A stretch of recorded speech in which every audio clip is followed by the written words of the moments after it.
Let's give a couple minutes for people coming here so that way we can get started, all right?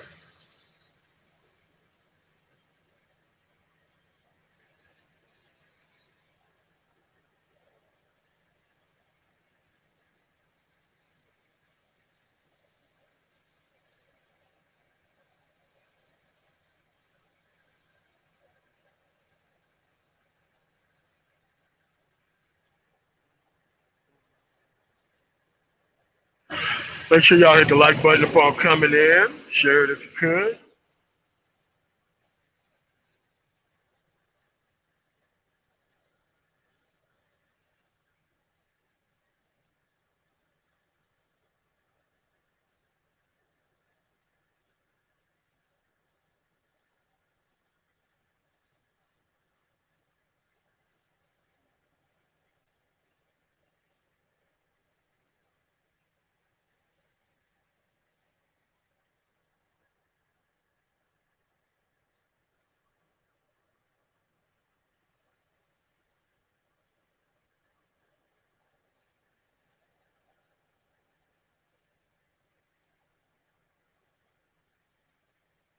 Give it another minute, then we'll get started.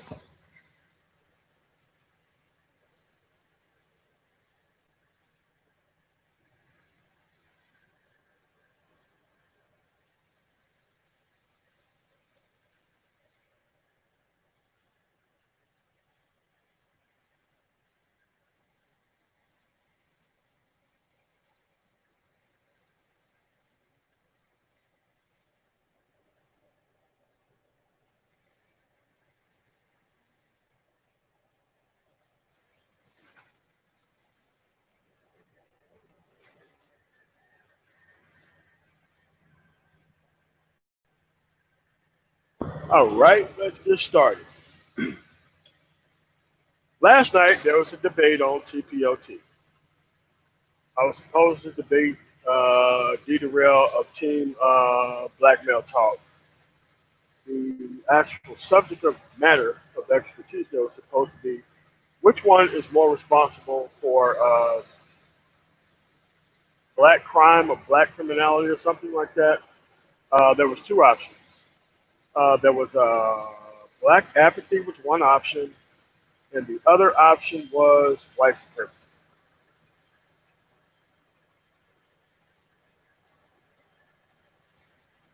All right.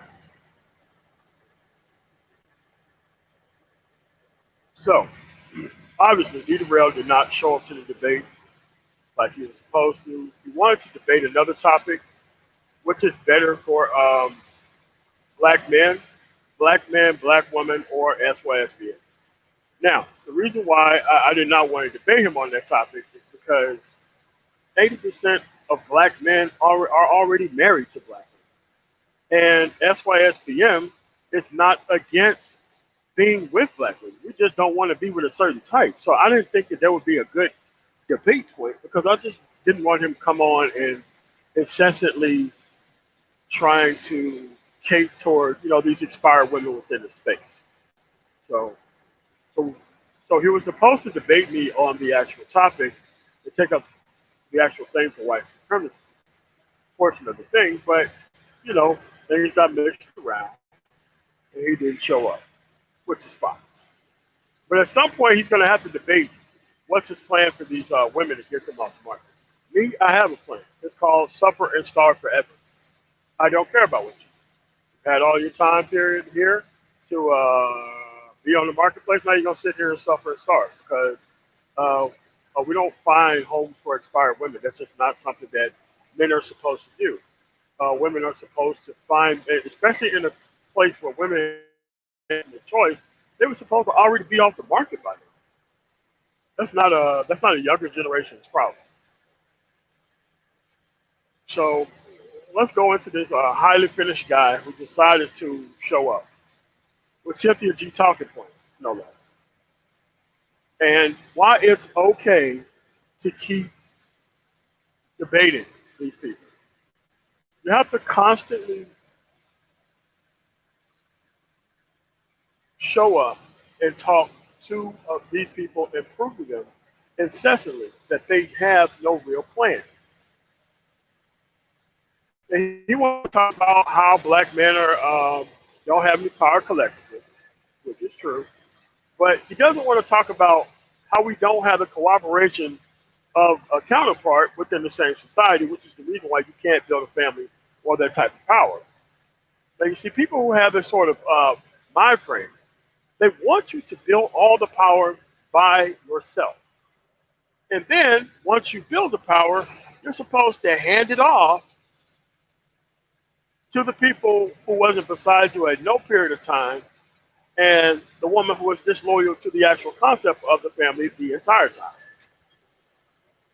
Because I do actually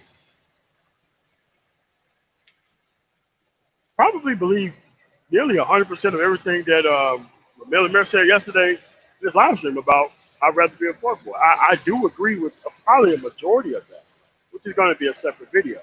But this is the other type of person that is here that could be doing the same stuff that Ramil Amir is doing, being productive and having a blast with his life. But this person has decided to sit here and act like something that is a problem that clearly is not a problem. Like I made the point yesterday, white supremacy doesn't stop you from taking school seriously. Right now, it's probably the easiest time ever to get education, to move up. This is probably now for anybody in America, no matter black or white. This is probably one of the easiest times ever for you to be upwardly mobile. You just got to be able to separate from the people, concentrate on yourself, and move forward.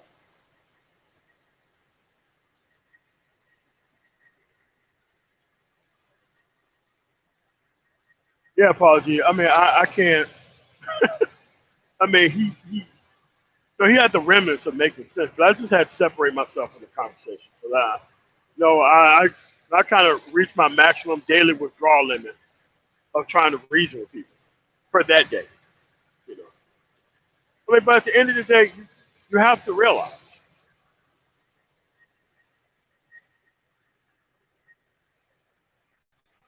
right now, if you don't want to make progress, it's because you don't want to make progress. That's the thing. Men have to kind of fight for access to women. Women don't have to do that for men. So to think that it's okay for the women to go do whatever they want to until the men get their stuff together, that don't sound right. Don't sound good. But it's very important to keep having these conversations over and over again. So that way you can see who wants progress and typically who don't. Because you have to realize at some certain point, you're going to have to move without these people. See, the problem that we keep running into is that we keep thinking that everybody has to line up at the starting line in order for you to personally make some type of headway yourself. And that's just not the way life goes. Most of this time, most of this journey, you're going to be by yourself. Most of this time, most of this journey, nobody's going to be cheering for you. Nobody cares about you. Because remember, unless you can provide something immediately to a woman within this work environment, you pretty much don't have any say or type of gravitas with them, unless you are significantly beneath them. And the only thing you want to be happily used as is a skin flavored dildo, then yeah. So you have your pick of the big bitches around you. You know. But at the end of the day, these are not quality inputs to get quality outcomes. We are a quality outcome without quality inputs. Now I'm not so certain where these people get off thinking that this stuff is supposed to happen some certain type of way. But we are surrounded by examples of people doing it right. We have examples of people who are black who did it right. But unfortunately, There's a lot of people here who just don't want to make basic progress. And most of the basic progress that they're not making is deliberate among certain types of people.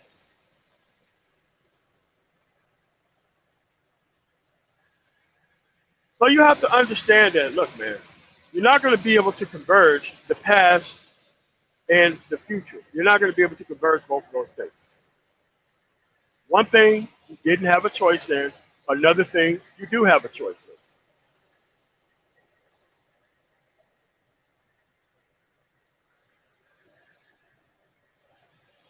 So you have to recognize that we have to socialize choice and agency in men. That's the only way to fix it. I call it the MOT plan. Just think of it mathematics, additive inverse. Yeah, we have a bunch of negative numbers, and what we're doing is adding a positive number to that to zero out their gains.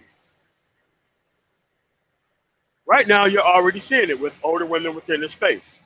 They can no longer come around here acting like that, woe is me, I'm still on the market, I'm still looking for my man right now. Like, no. Most people in this marketplace who are just sitting around waiting for the actual soothsayers of their lives to come around, they're finished. You shouldn't even be looking at them as viable candidates.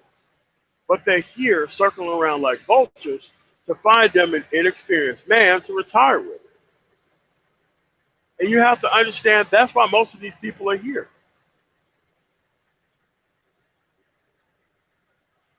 Most of these people are looking for symbiotic relationships. They're looking for a new host. But you don't understand, as a parasite, you're never going to stop needing hosts to survive. Becoming a parasite is a very lengthy process that you cannot undo.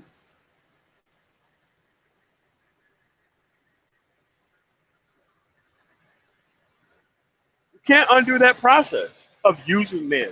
Now you actually need one right now when you use so many.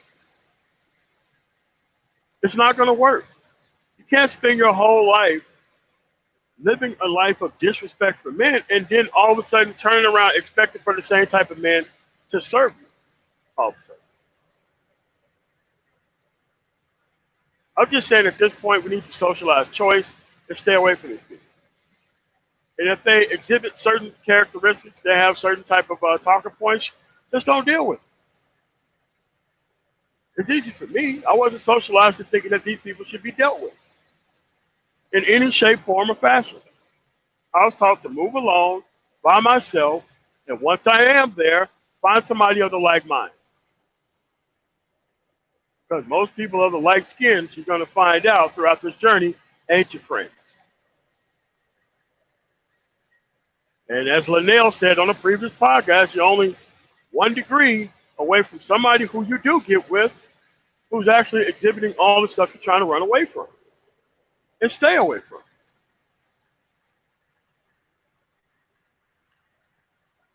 This is why I call these people the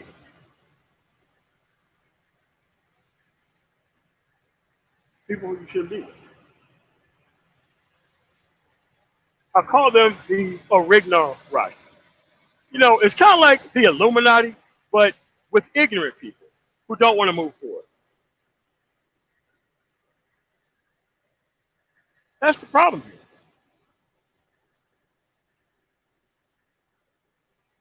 You have to realize that these people who have all this pandering skill toward people, which is not really all that hard, by the way, you have to realize that they have no plans for these people. None.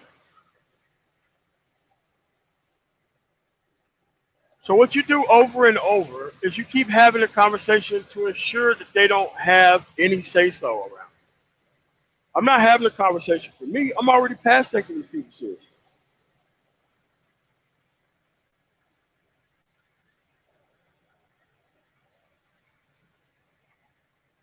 So what you have to do as people is you have to make better short and long term choices.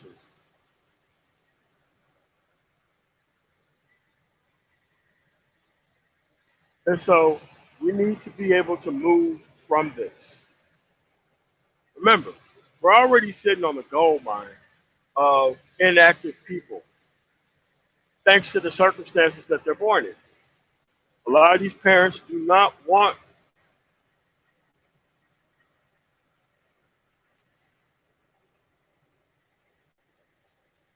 to move forward. They don't. It's faster to separate than to reanimate. You can't reanimate this corpse anymore. You can't remove the daggers from Dracula and expect Dracula to serve the general public. It don't work that way. And these people are caught up in wanting to bring along the people who you obviously should leave behind. Yesterday, he wanted to act like he was this collectivist.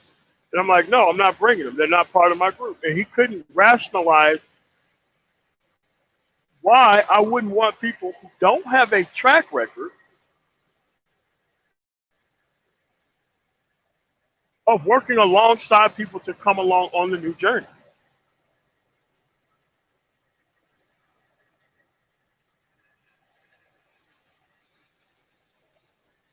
Like, people like that, you pay attention to what they want to bring along, and those are the things you immediately leave behind.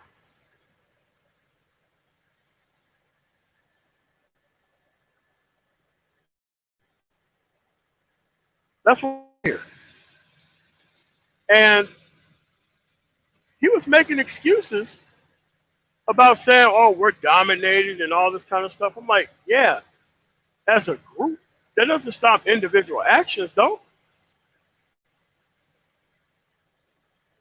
Everything was about group, group, group, people, people, people, all this kind of stuff. I'm like, hold up, man. We didn't mess up as a group. We messed up as individuals. We didn't mess up as a group. We messed up as individuals. We didn't create those families as a group. We create those families as individuals.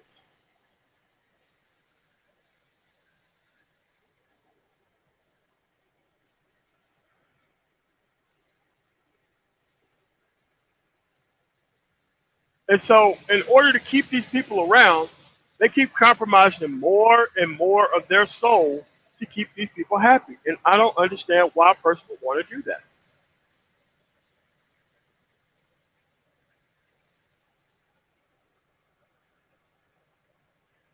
I personally have no idea why a person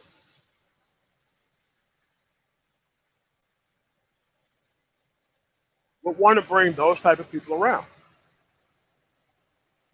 But I figured it out.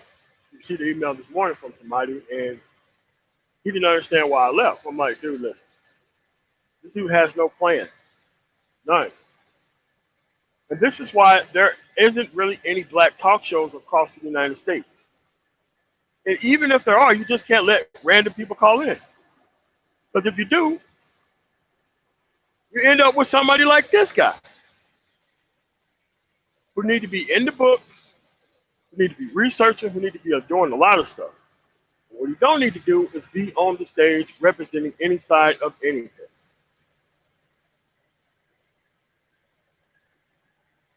Because what most of these people are afraid of is that we're going to treat them exactly the way they treated us, and you are 100% right. I can't tell you how right you are.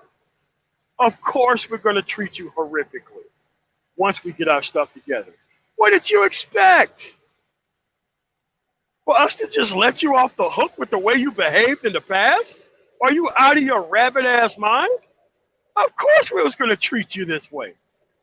Of course we were.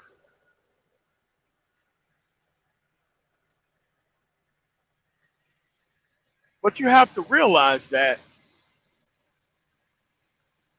this is still on these people to get this stuff together. Yes, because when a person spends time within a marketplace where he's not appreciated ever, and they get their stuff together through all of this stuff, of course they're not going to want to be around you once they do get their stuff together. And that's mostly what they're afraid of. The people who didn't get their stuff together in society, they are most afraid of that. So I say, you know what? Listen to what they hate and give them all of what they hate. They don't want to see black men choosing other people. Choose more. Choose more. Leave them behind. Your happiness is the only thing that matters. And if you try to bring this dead weight along with you, you're going to be right at the bottom of that damn ocean. Anchors work fine on a boat when it's not moving.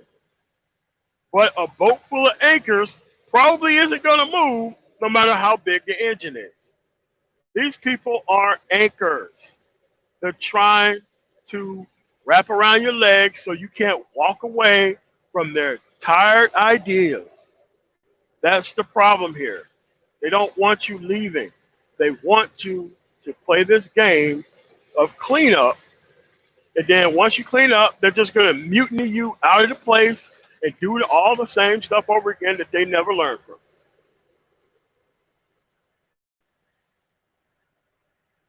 You guys have got to recognize you got one shot to get this stuff right. You are not to be wasting your one shot on people who have not put in the proper time or the proper work to be respected among you. Your life is a testament, if not a litmus test, of the people who you are to surround yourself with and people who you should stay the hell away from. Because all these people with these great black plans, I don't see them anywhere. I don't see them anywhere. Oh, anybody can promise somebody else's future to somebody else. Oh, anybody can do that. But what's your plan that requires your labor, your action for yourself? These people, they already get help from the government. The moment they have a child, they get to get money to eat. They get to get free cable TV. They get to get a free phone, get free internet, get free access to education. And once they complete that education, they get priority placement in state jobs.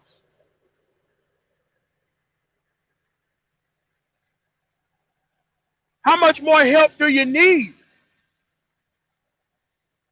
And you know what they do for men? Nothing.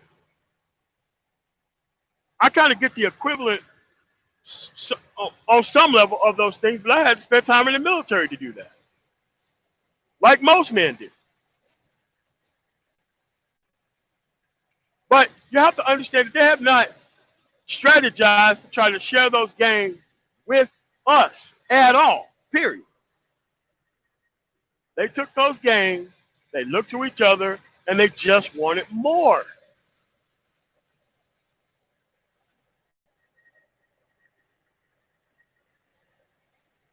So you have to recognize that this is not about hatred.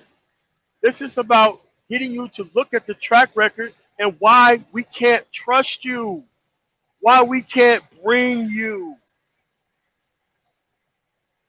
Why would we be a damn fool to do that?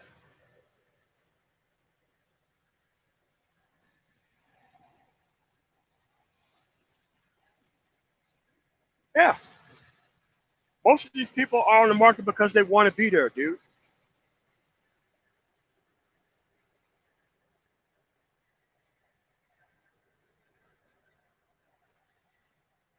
You guys have to recognize that none of this stuff is going to get better.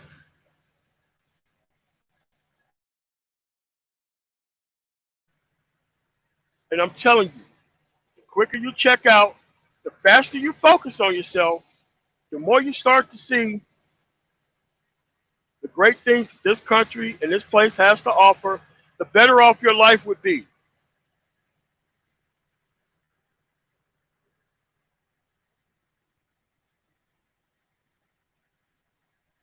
You can't sit here and think you're going to save these people. They don't want to be saved, man.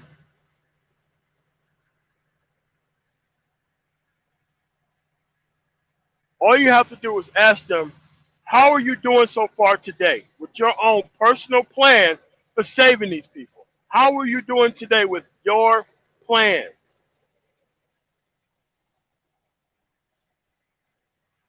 Because so far, the plan is to watch everybody else get their stuff together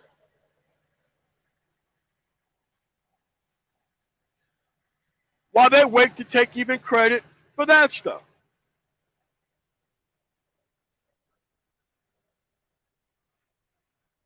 No, David Monroe, it's not the worst place. It's still the best place to get your stuff together the quickest. The United States of America. The only thing you have to do is leave most of the things associated with America the hell alone while you're doing so. The only place still where you can do that, David Monroe. I've been other places. There's no place where they got business credit, a banking system, and everything else that's easy as long as you got a decent track record and access to the marketplace. Other places you got to pay to put your stuff on the market. Here you just got to find the right lane and just stay in it.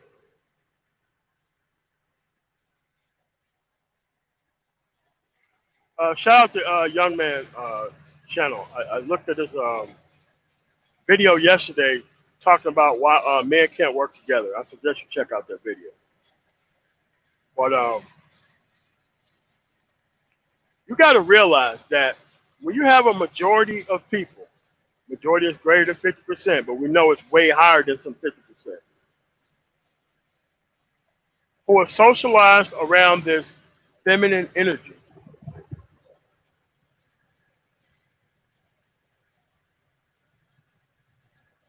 And you take such energy and you try to operate around men with that same type of energy, it don't work.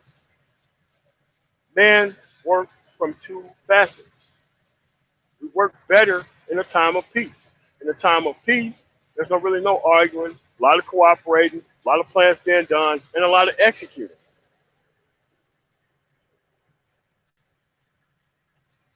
But if you're constantly at war with each other, there's constant knifing in the back, there's constant cloud chasing, because everybody's trying to get on top of one another, to be seen higher and faster than one another, because that's what's respected in the work environment.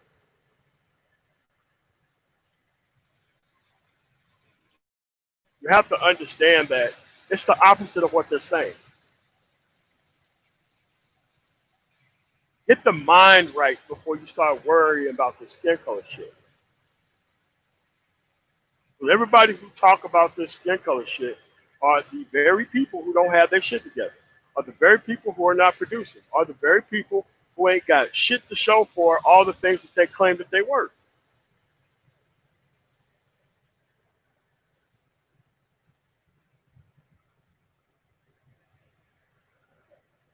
Of course, he backed out of the debate, Baba Tunde. What did you think?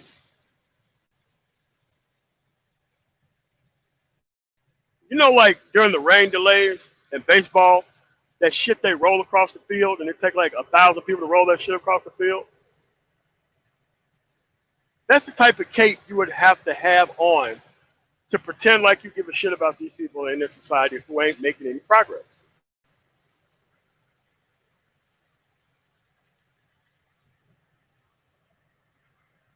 That's how dumb you have to be to think that loading yourself up with all this weight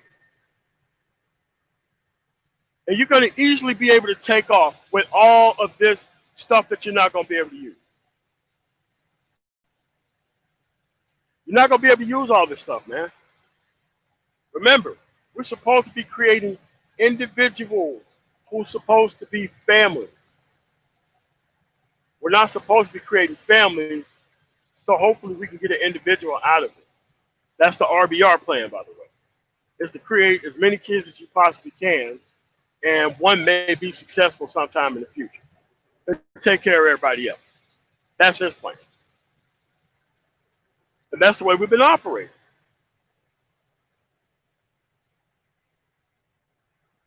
See, Meryl, that's why it's okay to leave these people alone. Of course they had fun, man. They had fun the entire time, and now they want to retire. I'm sorry. You're going to have to get out there. You're going to be running forever.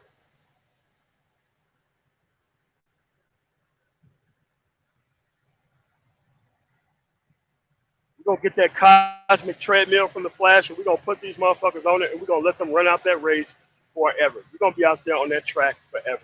Ain't no way in the hell we're going to let you retire. After all the stuff you destroyed? No. Hell no. Not around here. So, so you have to understand what's happening here. And why there's so many loser class men who want to be experts with women all of a sudden. We need to skip to this because this is also important.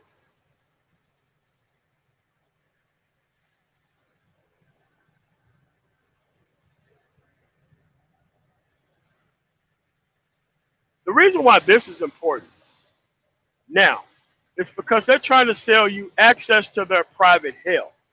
Now, their hell is just not good for them to be there, right? They want everybody else to join them in their hell.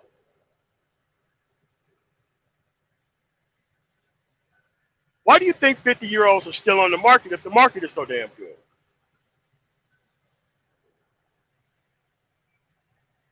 So if you're 20 years old, you're supposed to be on the market for like another 30 years in order for you to experience all this stuff?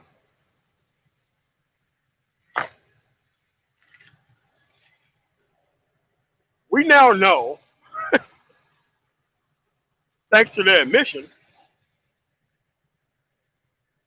that they're never going to change. They're already telling you up front that they're never going to change. So what are you waiting for your chance for?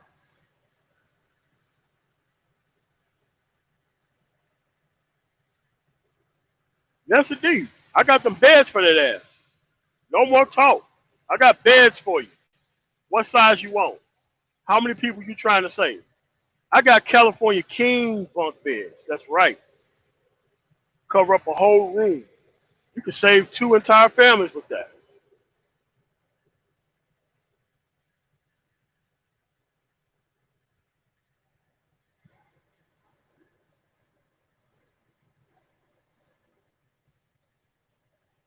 Man, look.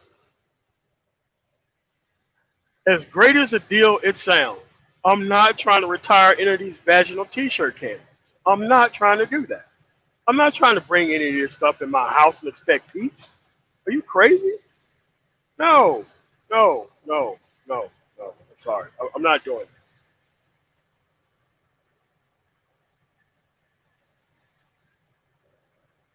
You need to go back to the Ray penile sprinkler system that got you in this situation in the first place. Maybe y'all too can figure that out. No, Brandon Neal, you got to make the bunk beds obnoxiously fucking big. So big that they just fit outside. That's why they need to be teleported. You know what I'm saying? I got that boom tube service for their ass though.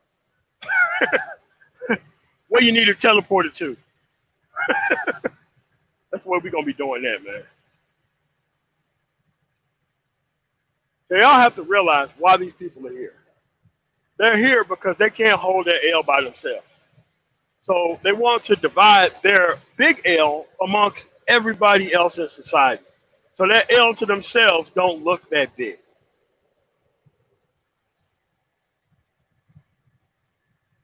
Especially when they put everybody on the same process and program that they're on to also be losers. Then they don't look like such a big loser if everybody is practicing the same system and also failed.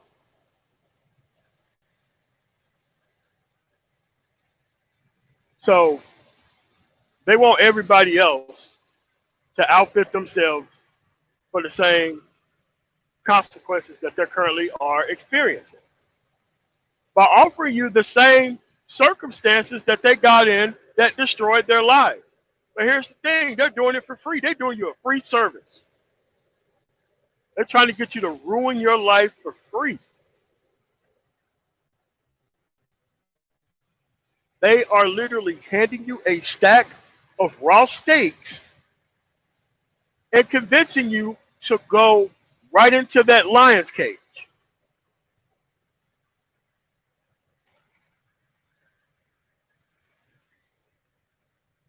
They are literally telling you in front of this lion's cage that they're trying to escort you into,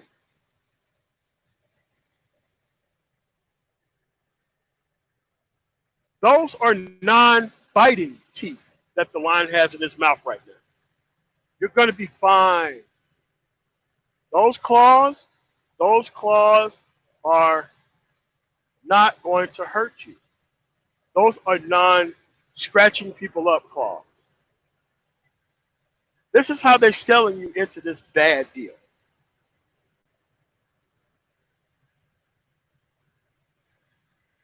Y'all need to recognize it when you see it because the pattern is so simple. The less shit you accomplish, the more you try to make it look like your ass is accomplished. The worse off the deal is that a woman has to offer, the more she try to make herself look like the best deal on the planet. That's the way this shit works. The more a man has failed in life due to the outcomes of him not picking the right woman becomes the guy who comes out here trying to tell you about women.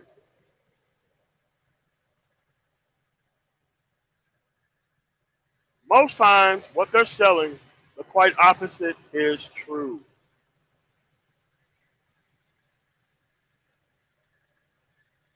Most of these people claim to be so smart. You ever see them fall through the brain trust? Absolutely not.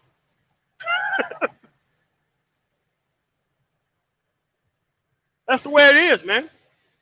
This stuff is going to keep happening over and over again. And the voices are going to get louder and louder. Because right now, if your ass is not productive out here, not even UBI is going to save you.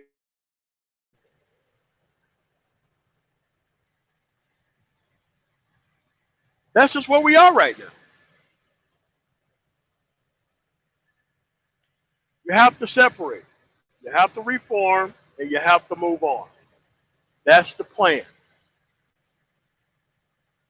There should be no woman out here who doesn't have exactly what she needs or want out here. She had infinite choice, and she still has it today. So, what we need to do is to get you your level of infinite choice. All you gotta do is get your stuff together, and none of these people's opinion would matter at all. The less you have your stuff together, the more a woman's opinion matter to you. The more the people who are not progressing opinion matter of you. The less you have your stuff together.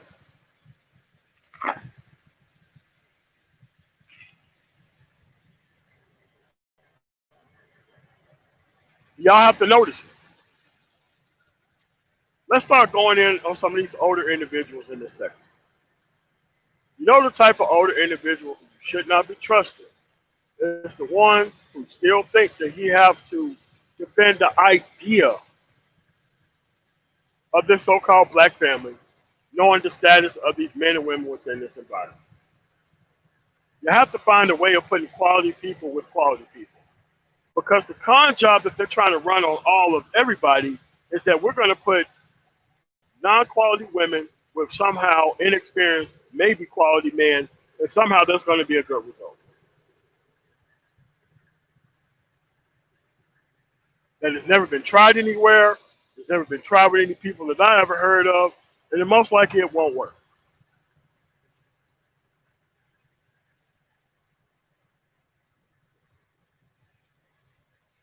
So y'all have to realize the talking points that he went through before I left. I don't know what happened afterwards, but you have to realize it's the concept of what they're trying to protect that need to be destroyed.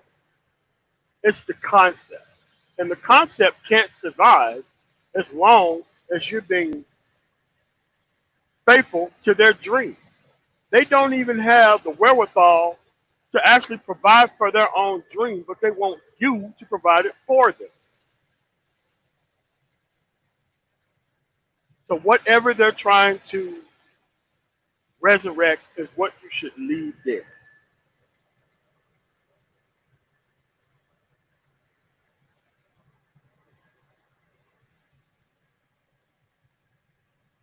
Stop believing in people who want to sell this hope to people who haven't done things with their life.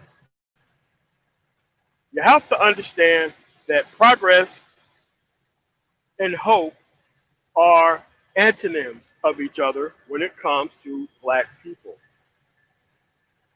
Once you have a plan and a path, you can hope on your way to the destination.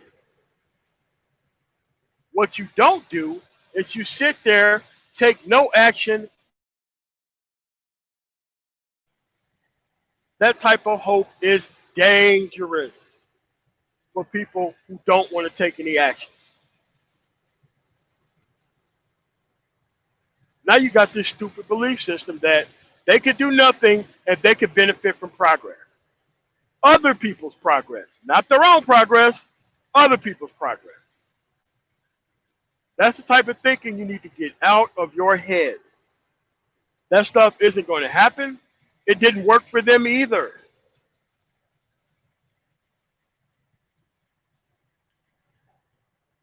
You have to make sure that you're not making these same mistakes that they made.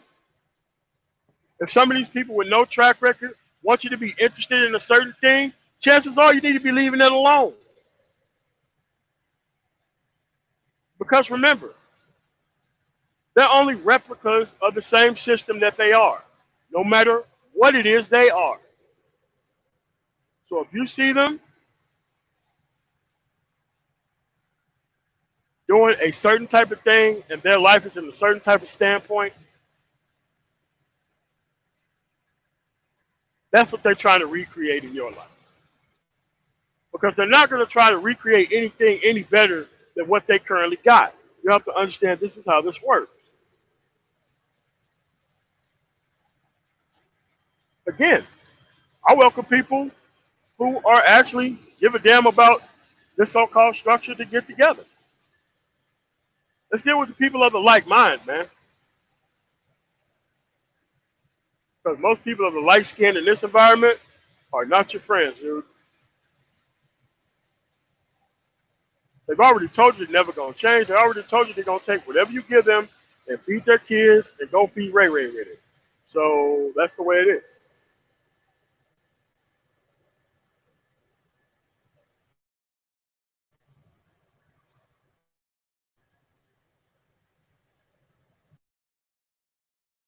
I mean, like, once I started going through the talking points of what he was actually saying, first he never said he never heard of SKC. Then never said he heard of Cynthia G. But the moment he started talking, he started sounding like Cynthia G.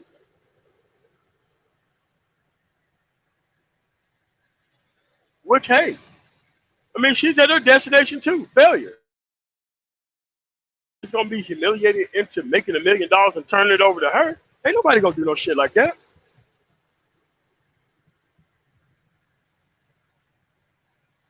But see, they come to progressive spaces where there are progress and show everybody that they ain't about that life. As if they're humiliating us by showing us how dumb in front of us. So that way we can stop what we're doing and be on the path that they're on.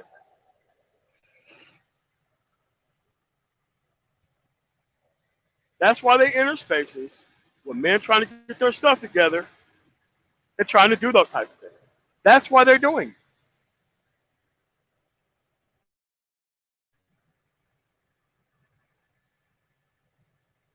Yes, that's what it is.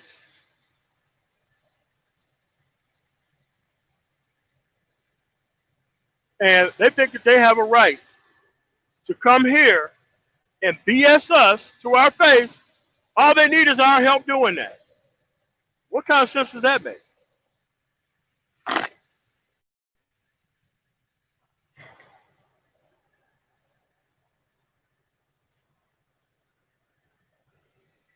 I really want to help you stagnate, and I need your help BSing you to do so. What does that make?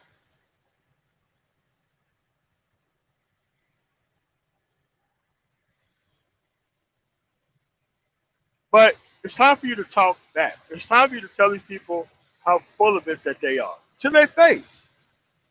It's time for you to come out of how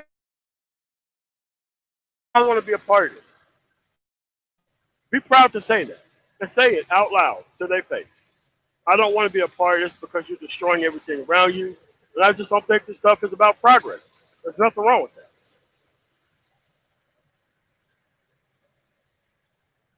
And once you start doing that, you're going to see all these people who you thought was here for all this progress mount together and try to take you down. Like they always do. Because this is a cycle. It's a cycle. And it's been going on for quite some time. You have to look at it from the top down. There is no progress to be made here with most of these people who are here.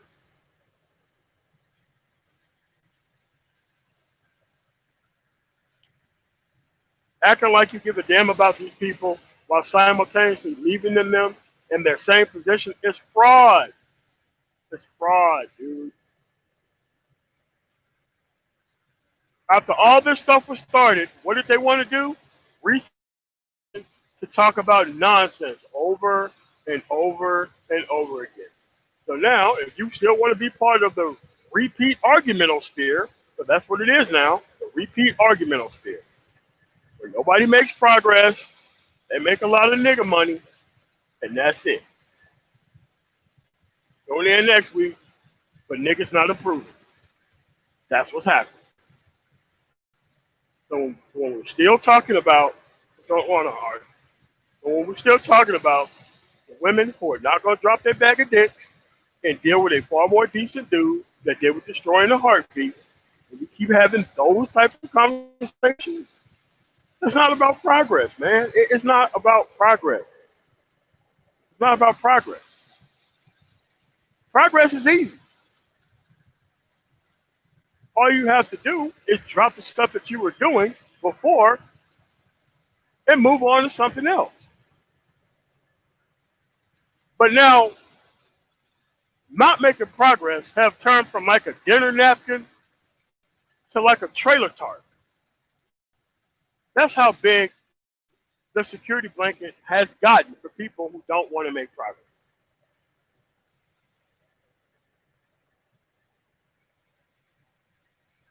That's where we're at.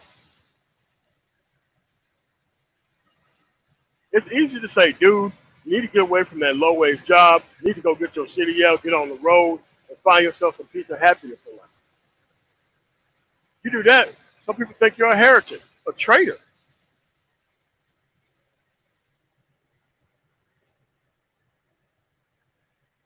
And they will always castigate you as the enemy so long as you don't help them screw over everyone else.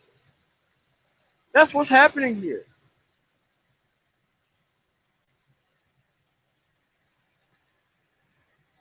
You got some people who came here, they got a little bit of power from a very small amount of people, and it went to their head. Some of the points I was going to make yesterday, if the educated MAGA would have showed up, I just would have said this. I mean, these people got their position because of white supremacy. They're very, they're acting out what they think everybody else is. Like, there is no person who came down to the hood and told the people to have all the kids. There's nobody who came down to the neighborhood and told them to disrespect the hell out of the men to the point to where they don't even want to deal with you. White supremacy didn't do that. White supremacy didn't tell you to not take education seriously. Because here's the thing about those people in those circumstances. They know other people who took school seriously and they moved on to better stuff. Would they kill their kids about it? Hell no. And that's the problem. They even know better and they won't tell other people better. They know how different things are and they still don't want to make things different. That's just where we're at, folks. And here's the thing. It may sound repetitive, but we need to go over each week, probably every Sunday morning, How much progress that did not happen in this sector of YouTube?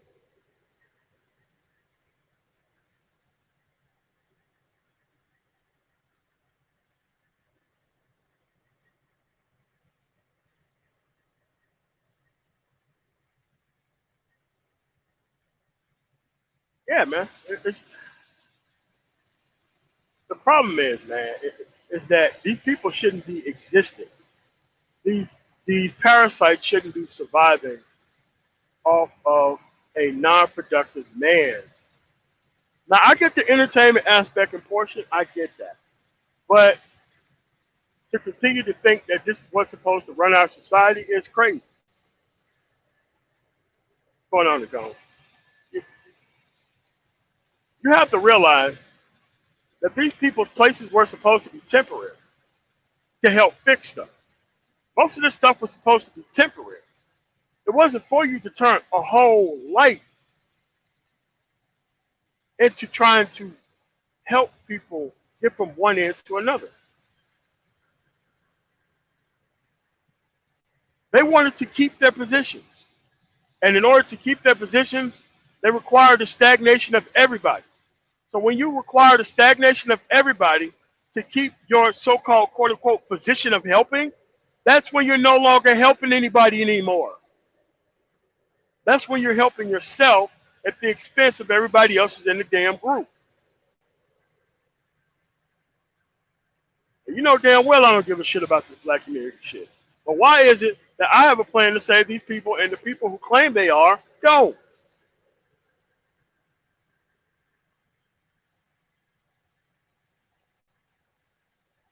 It's too easy at this point. It's very it's too easy at this point. Because these people are still at the starting gate acting like they're at the finish line. That's where you're at. Like that's what you're dealing with. You're not dealing with forward thinking, progressive black people. You're dealing with recalcitrant, stagnant people who only want to make the expired happy at the expense of the inexperienced. So that's what we started to do. Make the expired happy at the expense of the inexperienced.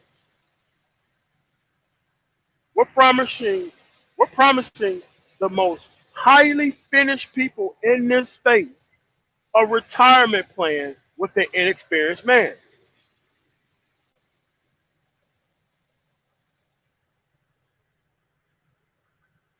And somehow that's fine with everybody around.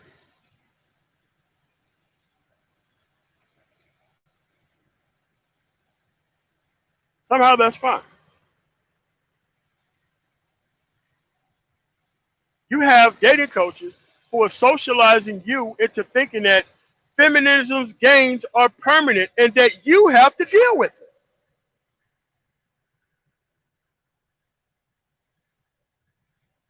This is why choice and agency is so important. You get on the field, you get what you need, you get off the field.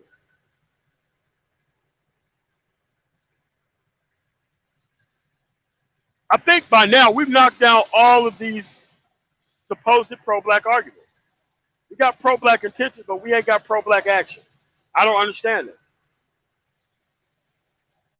And every time you look around, there's another fraud starting up the printing press, reprinting the same fraudulent stuff that everybody else is printing, right in our face.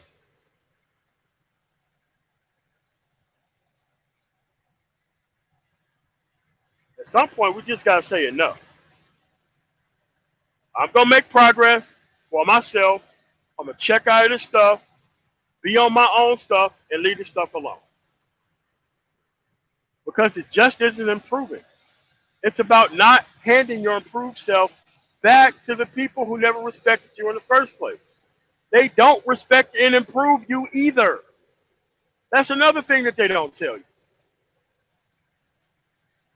Because they're not messing with improved people. They're messing with compromised people. It's easier to become sexually compromised than it is to become self-improved and leave this stuff alone.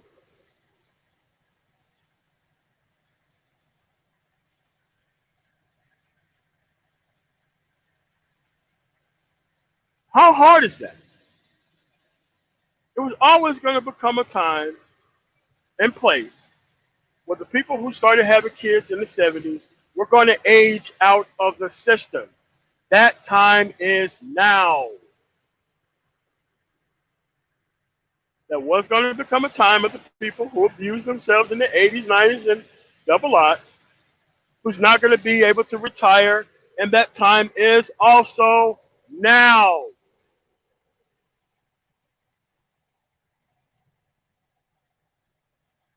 They are at the end of their rope, and you are at the beginning of yours. What you do not do is turn around and hand your side over the coin to the people who don't have a track record of respecting that type of stuff. Give it to somebody else. Do it on purpose. Like they purposely decided to destroy this place, you purposely decide to leave their ass in this destroyed place that they were. No one's going to be lighting any fires or doing any of that type of stuff. But we are going to be sitting right there with a victory parade.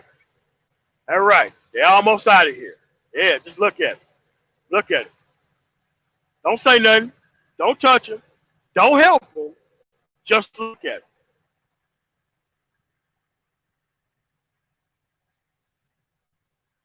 They fell for the trap of thinking that making things so bad that people were just going to run in and help them. They are wrong, dude.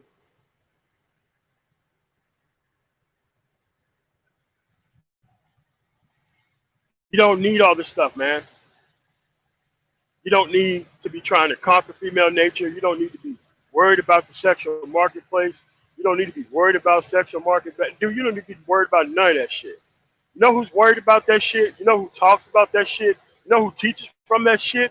Abject fucking losers. Because they refuse to move on to a different level of quality, so they decided to do bad quality better.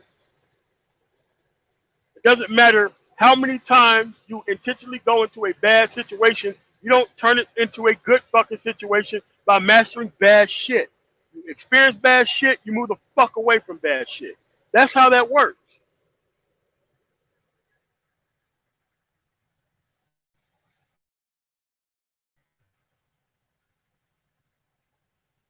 Problem is, in Black America, we don't make it cool and okay to have your shit together. We don't make that shit cool. But spending money for no damn reason and celebrating for no apparent concern, we socialize the hell out of that shit. So you got to understand, man, that there's always going to be a small group of people who's going to be moving forward. It's not going to be everybody.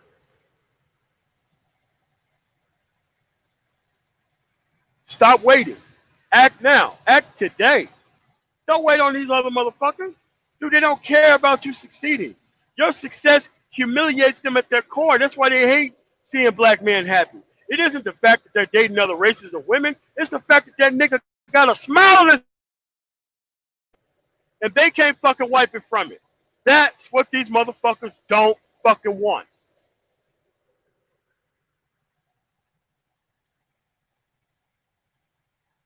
They don't know how embarrassing it is to them that a dude decided to go get them a 300-pound fucking what the fuck ever and happy as fuck. It just tells you how bad the previous circumstances were.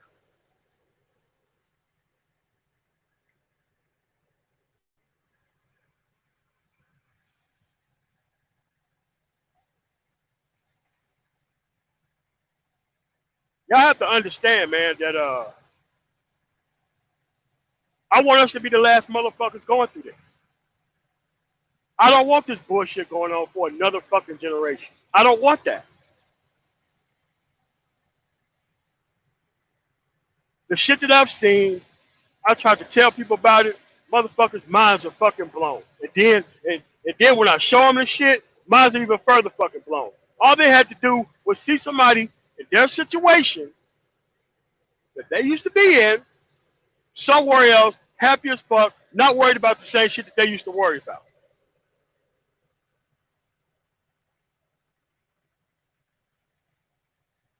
This is why I say the rest of the motherfuckers are not my goddamn people. I don't give a fuck about them. They had their shot. They had their chance. they fucking blew it, and they don't have a track record of appreciating better shit. This is why you have to leave them the fuck alone.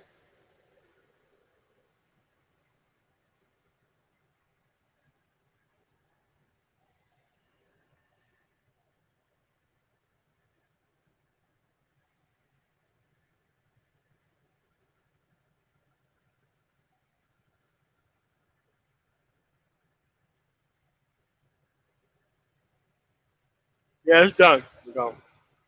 Yeah, man. So this is why you have to be able to move forward without these people. Because here's the thing, man. The better life that you're going to exhibit and have is going to be without these motherfuckers around. The life you have right now with these people around, that's the horrible bad life. Once you start focusing on yourself and leaving this bullshit the fuck alone, you're gonna have a better fucking life. You're gonna have a better quality of life. You're gonna be happy as fuck to wake up and focus on your own shit and not have to worry about what some older motherfucker who never did shit with their fucking life are doing.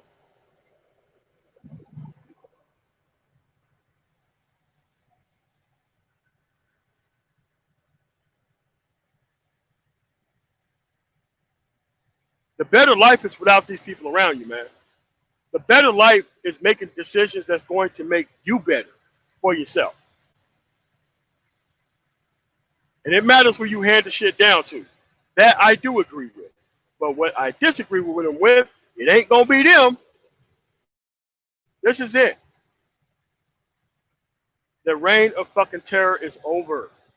Don't restart the fucking clock on this shit by picking one of these crazy motherfuckers up and putting them on your team and hoping that they fucking change. They ain't got the fucking ability to fucking change.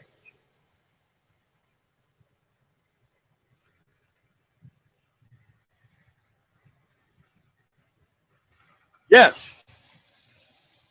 I can't even tell you how many women on Facebook are saying that the dudes who are not rioting are cowards. The dudes who are not rioting and tearing up the city, those are the fucking coward ass men. Again, they just want useful fucking idiots to go out there and do some dumbass shit and end up fucking their life up. For pleasure. Not even for a purpose, for pleasure.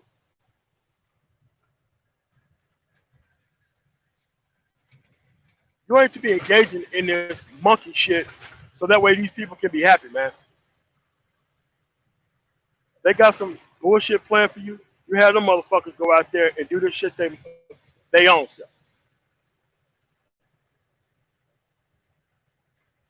Dude, there's too many, man. It's way too fucking many. In fact, most people I know from the South, I'm talking about pastors and all this kind of shit, I had to block from fucking Facebook. Why? On that stupid shit. They're not out there fucking rioting and shit, but they motivating other people to go out there and do dumbass shit like that.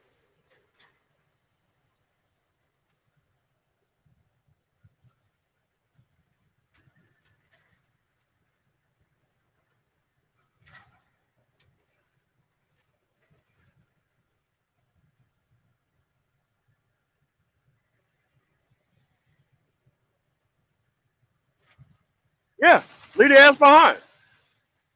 Treat them like they treat you. They don't want to treat you like you're a part of their family. Fine, fuck it. Don't treat them like they're a part of your family. Yeah, let's just separate right now.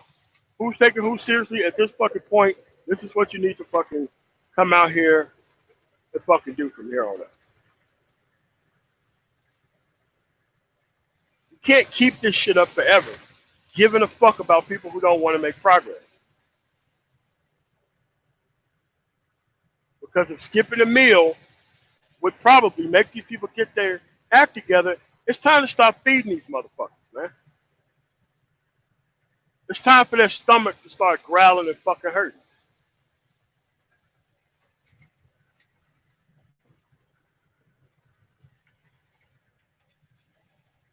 I don't have time to endlessly uplift fucking people who don't want to do shit with their motherfucking life, man. That shit's crazy.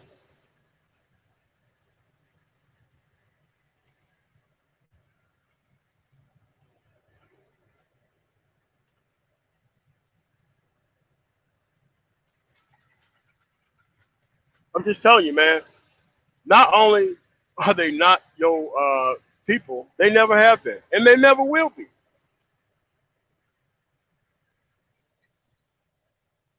You know how easy shit would be if you just worried about your fucking self and not have to worry about the entire group? You see, we got our thinking backwards.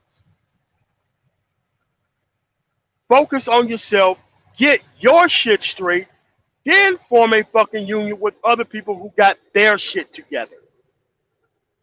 That's how that's supposed to work. That's how it works everywhere else. But in this context right here, we want to form unions first, hopefully get our shit together somehow in the fucking future, and then fucking people leave and come back together. Like, dude, that shit ain't supposed to work, man.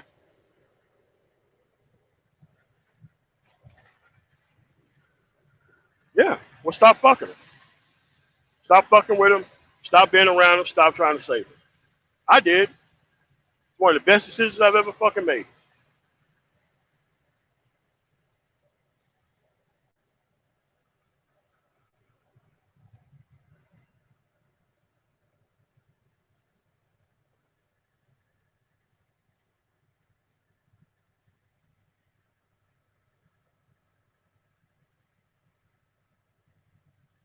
He is right. Posts like that, yeah. Pound for it. That is correct. You shouldn't have deleted that comment.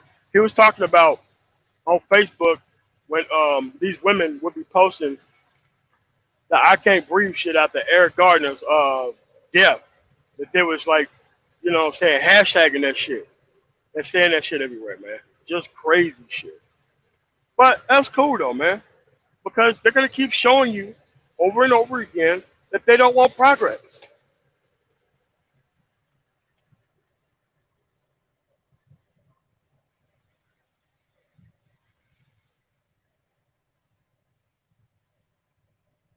I'll put it in the description once I get off the show, man. I'm not gonna put it.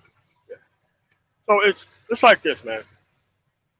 You still have to focus on yourself because being a part of that other team, all you have to do is not be progressive and being hell bent on stagnation.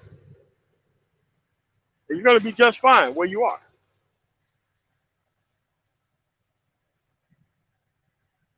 And you're gonna be forever trying to make women comfortable because that's what that team is based on.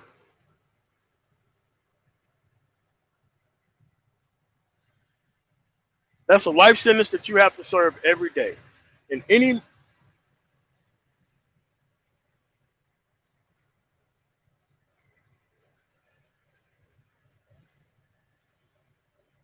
man progressing becomes your enemy. Any man who don't bow down to the feminine force is the fucking enemy. That's the enemy. Any any man who don't bow down to the ignorance version of the Illuminati, which is the name, the ignorati. Anybody who don't bow down to that shit, you become an enemy. Anybody who dares to not share their resources with the people who ain't doing shit, you become the enemy. Anybody who makes a woman feel some type of sad way because of her fucking choices in life, you become the fucking enemy. That's how you become an enemy of these people. Trust me. You are a part timer with them. You are not really one of them. Go on, Doctor.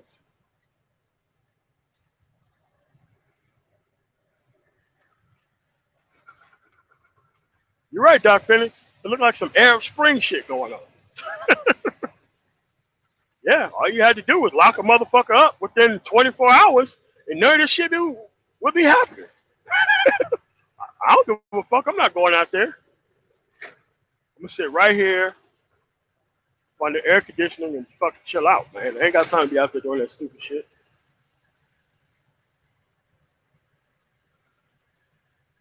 So let me put the link out in the chat.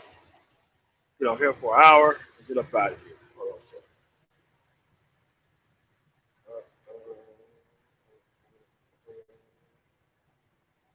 I really tried last night on TPOT, man. It's just that I had to invite Spring King Coon on so that way he can possibly help this dude out. I just couldn't deal with the shit.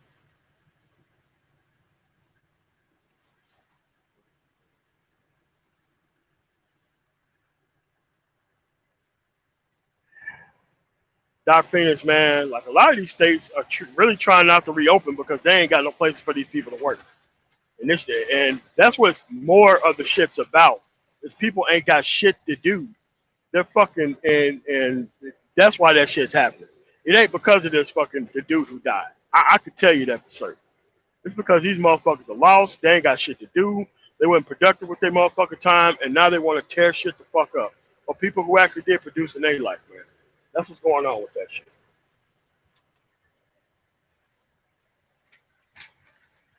Well, I mean, the U.S. is on decline by our own hands. We decided that we wanted to let big media, banking, and one side of the political spectrum fucking run shit. That's it.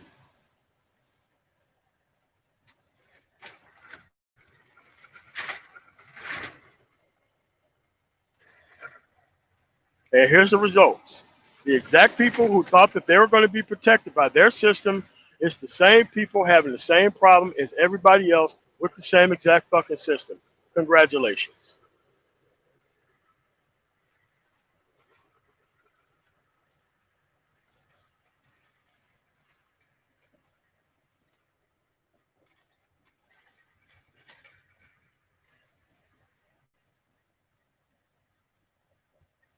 But they're already saying that most of the people in these photos are people that they never seen before in their communities and shit, who are actually burning shit the fuck up.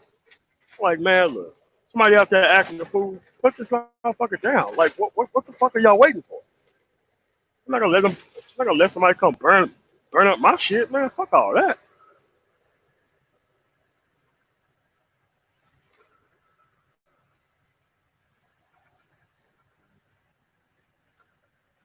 So y'all have to understand, man.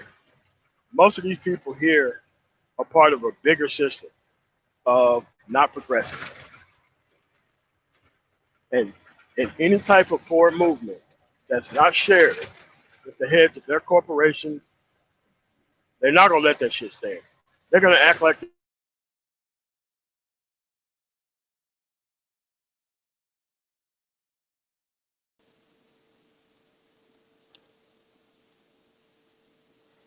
Yo, can y'all hear me? Yo, can y'all hear me? Yo, can anyone hear me?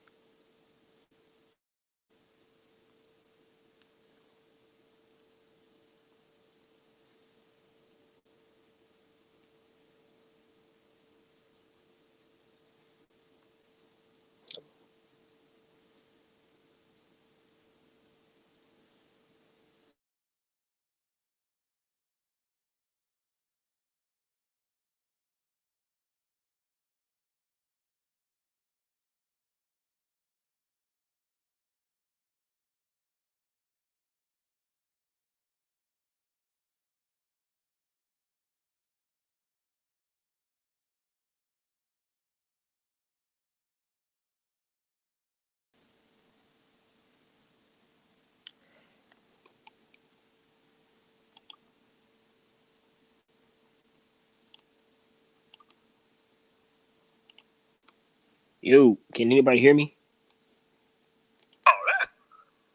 go ahead.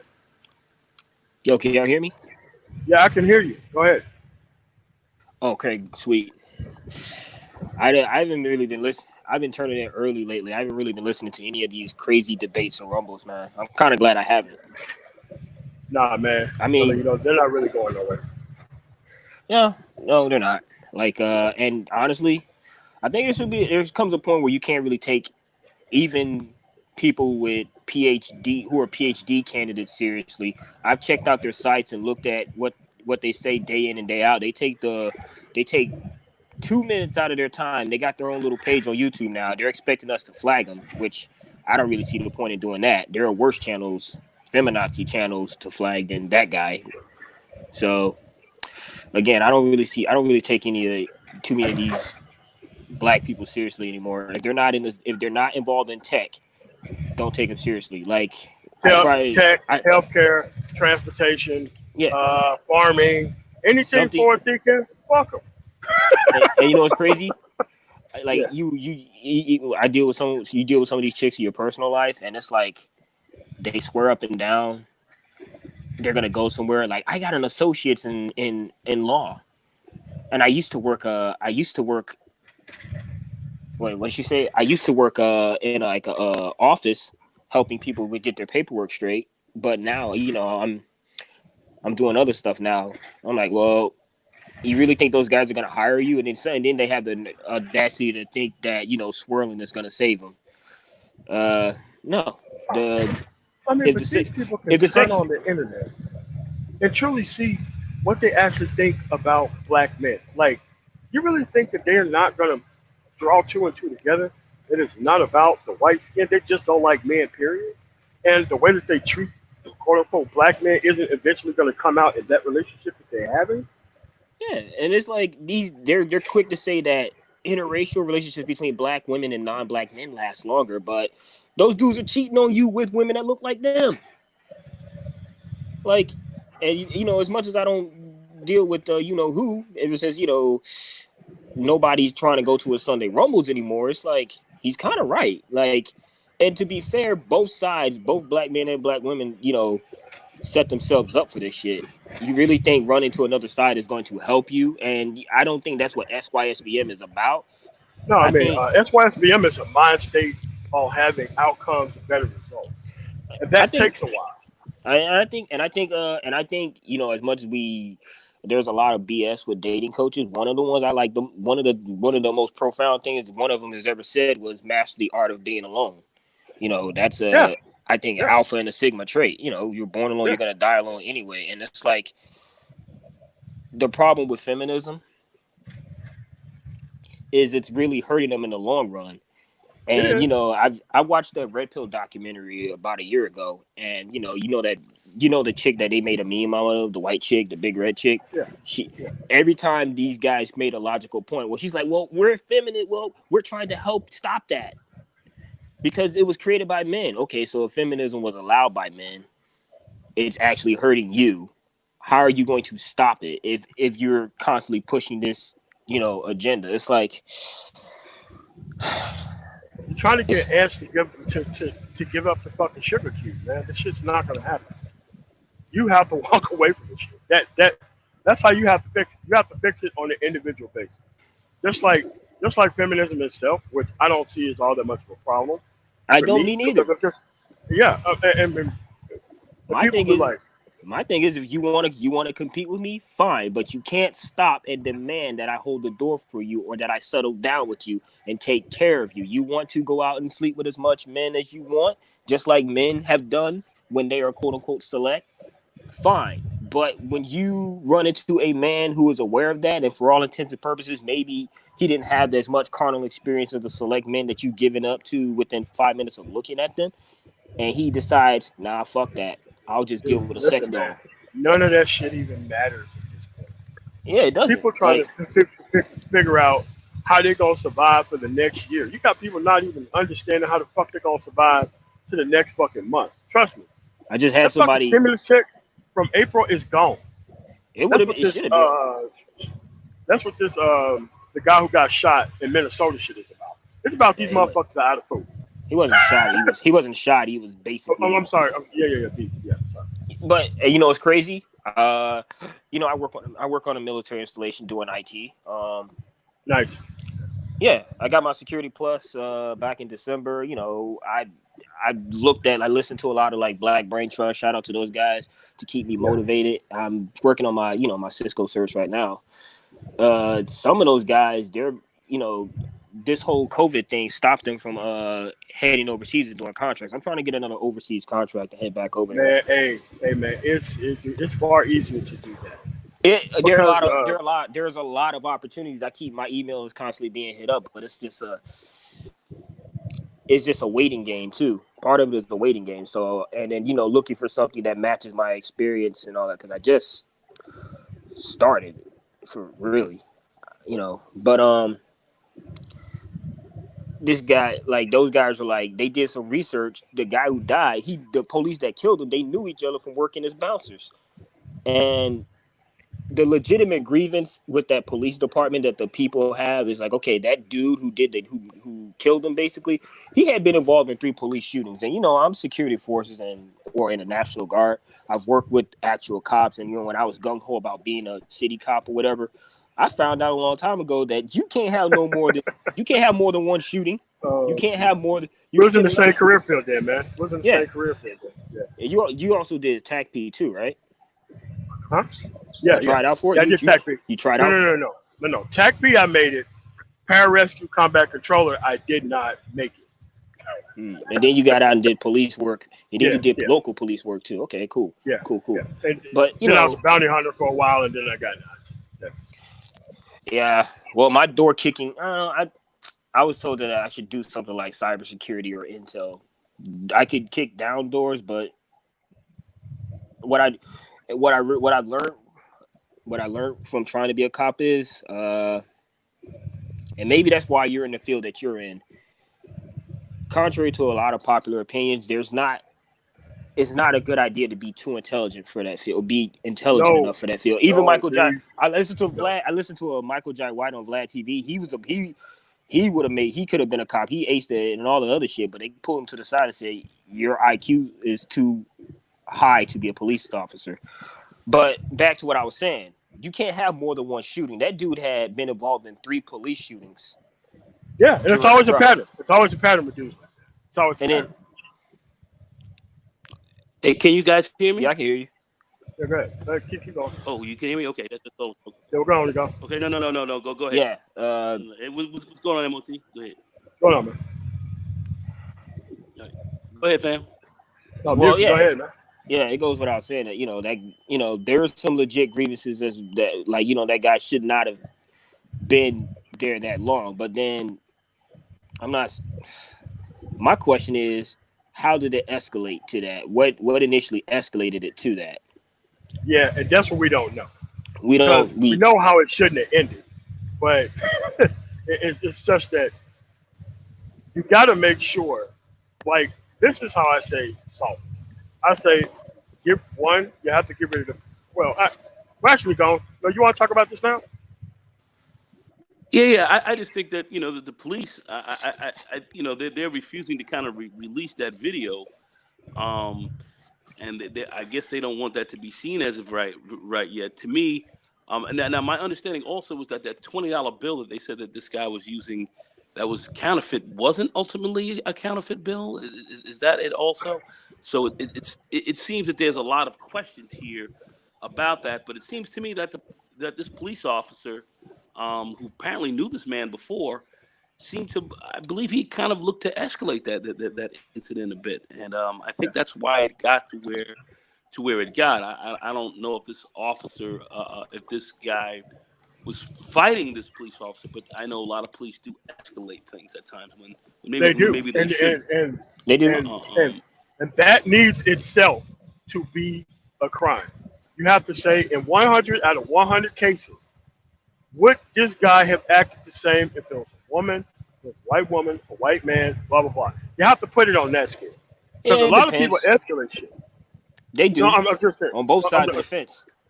And I'm just saying, I've at seen. the end of the day, we need to make sure that police don't have the actual ability to escalate shit. And even if they are horrifically fucking punished for doing so, no matter what the outcome is. Because you got to have people be professional with a calm head. I mean, if we do Yeah. something in the UCMJ, if we go do some fucked up, horrendous shit, like we're in the middle of a battle and while we're active duty, that's fucking Leavenworth for our asses. Oh yeah, no doubt. Are you a police officer currently? No, I mean, he was in the same career field I was in. That's why. Okay. That's why I look at. That's why I look at it. That's why I give or take. I understand how they think, and some of them think and operate. I've, in my guard unit, I've seen some things. I've heard some crazy stories and conversations. I volunteered with my guard unit during the Baltimore riot for Freddie Gray. I've learned some interesting things, and it's like, you know what? At this point, from what I'm seeing every time I look at the news on my phone, like, it's kind of a good thing I didn't go into that field. Yeah, Yeah. I mean, you become disillusioned real police quick. work's difficult. Yeah, One I guy, think police work is difficult. yeah, No, I just want to say I think police work is definitely difficult, but um, I don't think it's a job for everyone. I'll say that, and escalating situations that a lot of police do, and I don't know if they're instructed to do this because they seem to be doing this a great deal. Brings out very questionable outcomes, and we They- can definitely see is men in general, black men in particular, you were going to have a problem. Now we can also say white people are getting killed too by cops. They are. So we always want to put that in there. But if you're a black man, especially, and you're a big guy, you got some size on you. And you start to, and these cops start escalating with you. You gotta look at that suspiciously, as as like this guy is looking to do some real harm. And this police officer, it seems like this white guy seemed to have associations with some rather extremist white groups, mainly the Klan. That he may have had some affiliations with that, of which they're checking out as well, which we know that there are a lot of police officers who do have that kind of background. But still, even as a black person, being pulled over by police, and not to say that every white cop is a Klansman, because that's certainly not true. no, But no. but you have to certainly be suspicious when they start to escalate maybe a situation with you, because these cops seem to be doing that a lot, and it seems They like did it a lot. I you know saw. I mean, they yeah always did that shit. yeah No reason. yeah yeah. You gotta be very careful, especially as a black man. I know I'm a big black guy as well, and I'm definitely not looking to escalate anything. If I see a cop looking to escalate something, I had a cop one time come over my house, and there was a car parked across the street. He didn't know whose car it was, and he started to look like he wanted to escalate a situation with me. And I was like, "That's not my car." And he was like, "Well, hold on a second. I just said." And then my dog came to the door and started barking like fucking Cerebus, the hound of hell. And the police officer saw my dog barking. And, my dog was looking real crazy. And he's like, he's gonna attack me. I was like, well, your energy ain't right. I'm not. If he comes out this door, he gonna climb you. So that's what de-escalated the situation. My dog, saying, "What the fuck you coming up in here for? Getting mad at my man? Nah, I'll tear you out the frame." It was kind of like that. So some of these cops, come in with the bad energy, man. So yeah, they come in ready. y- The problem is they come in ready for a rumble. And fun fact, when I was yeah, back when I was gung ho, I was doing like Filipino marshals, like a screamer and collie. A lot yeah, of a Kali, lot yes. yeah, a lot of cops like the weapons transitions with like the batons and six and knives, and they Yeah. some of those guys are into that stuff, right? I was in one of those guys. I still do it when I work out.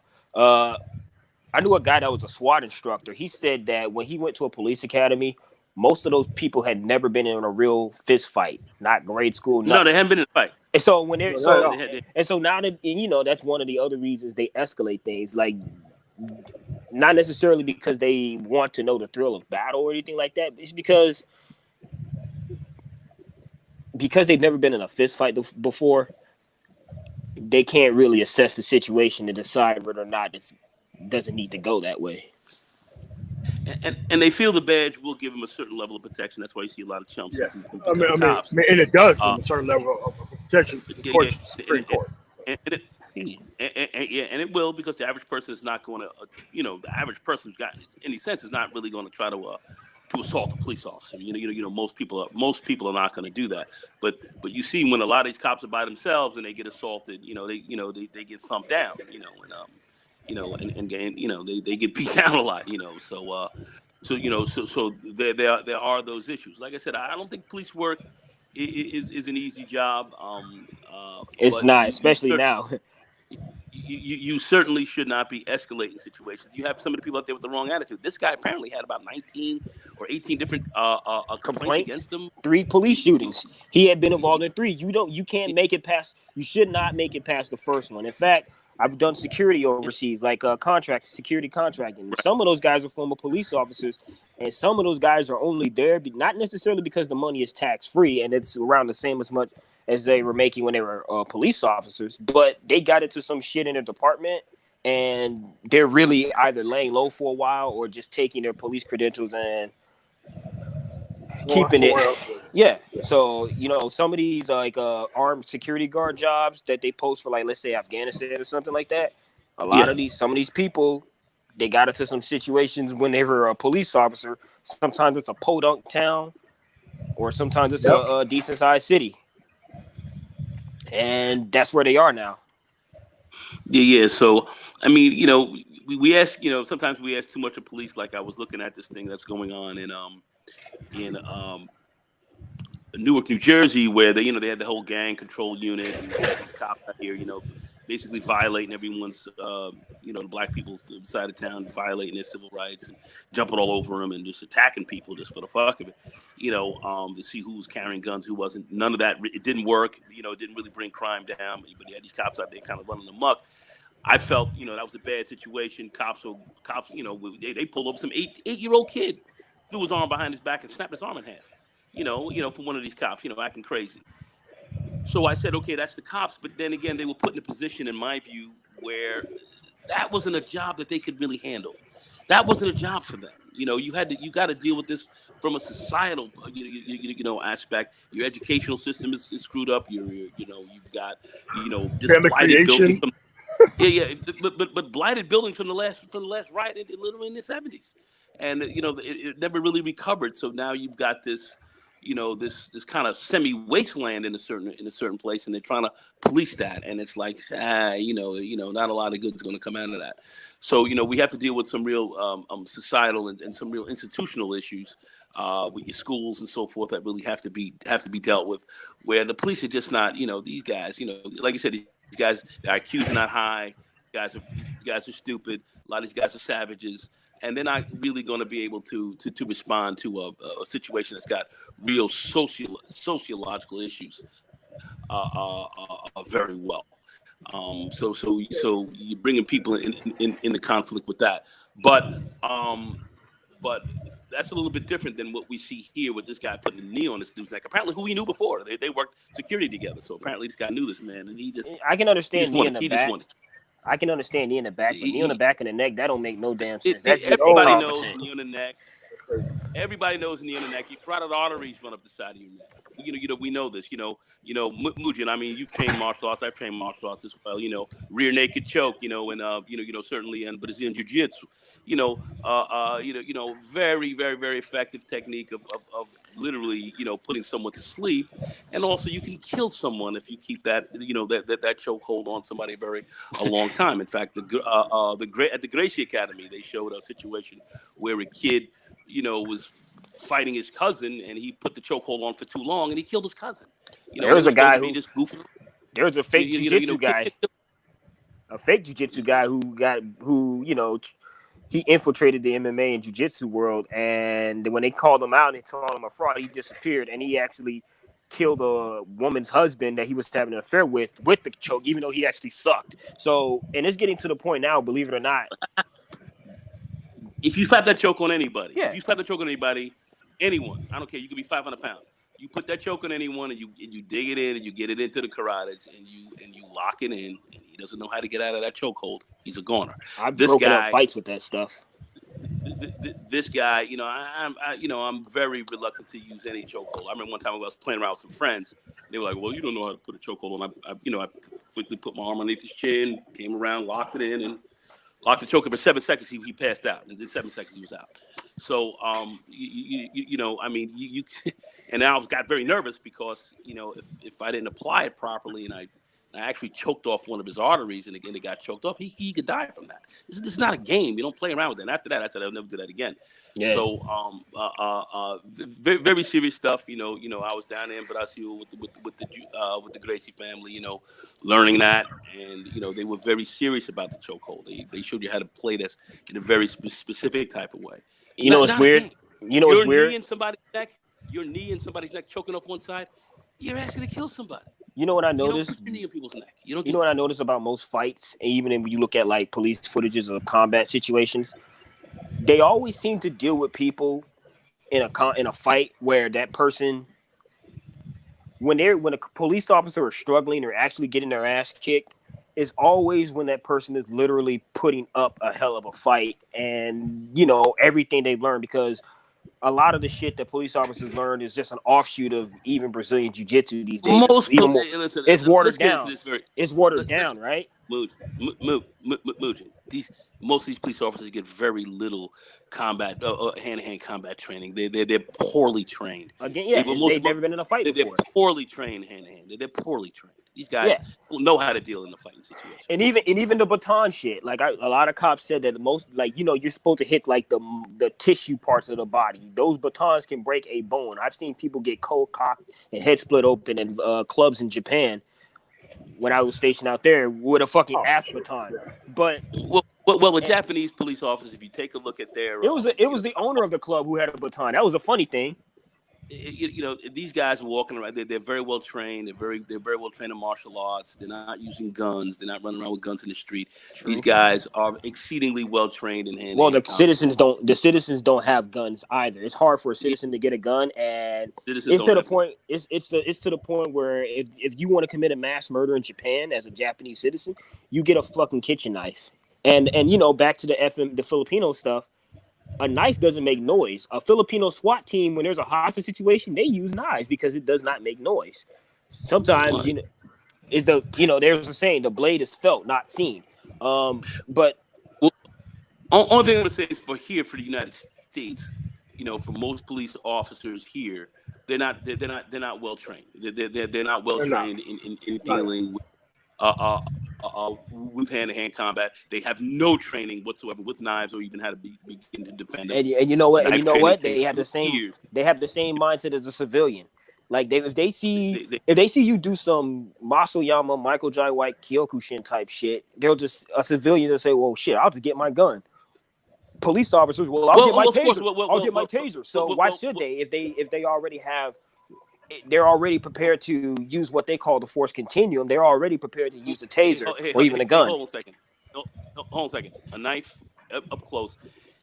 I've trained in Masayama. I trained that. That's where I got a black belt. I remember that. That's why I call you. I understand that very well. It's not going to train you that well with knife training unless you're dealing specifically with self-defense against knives, specifically against that.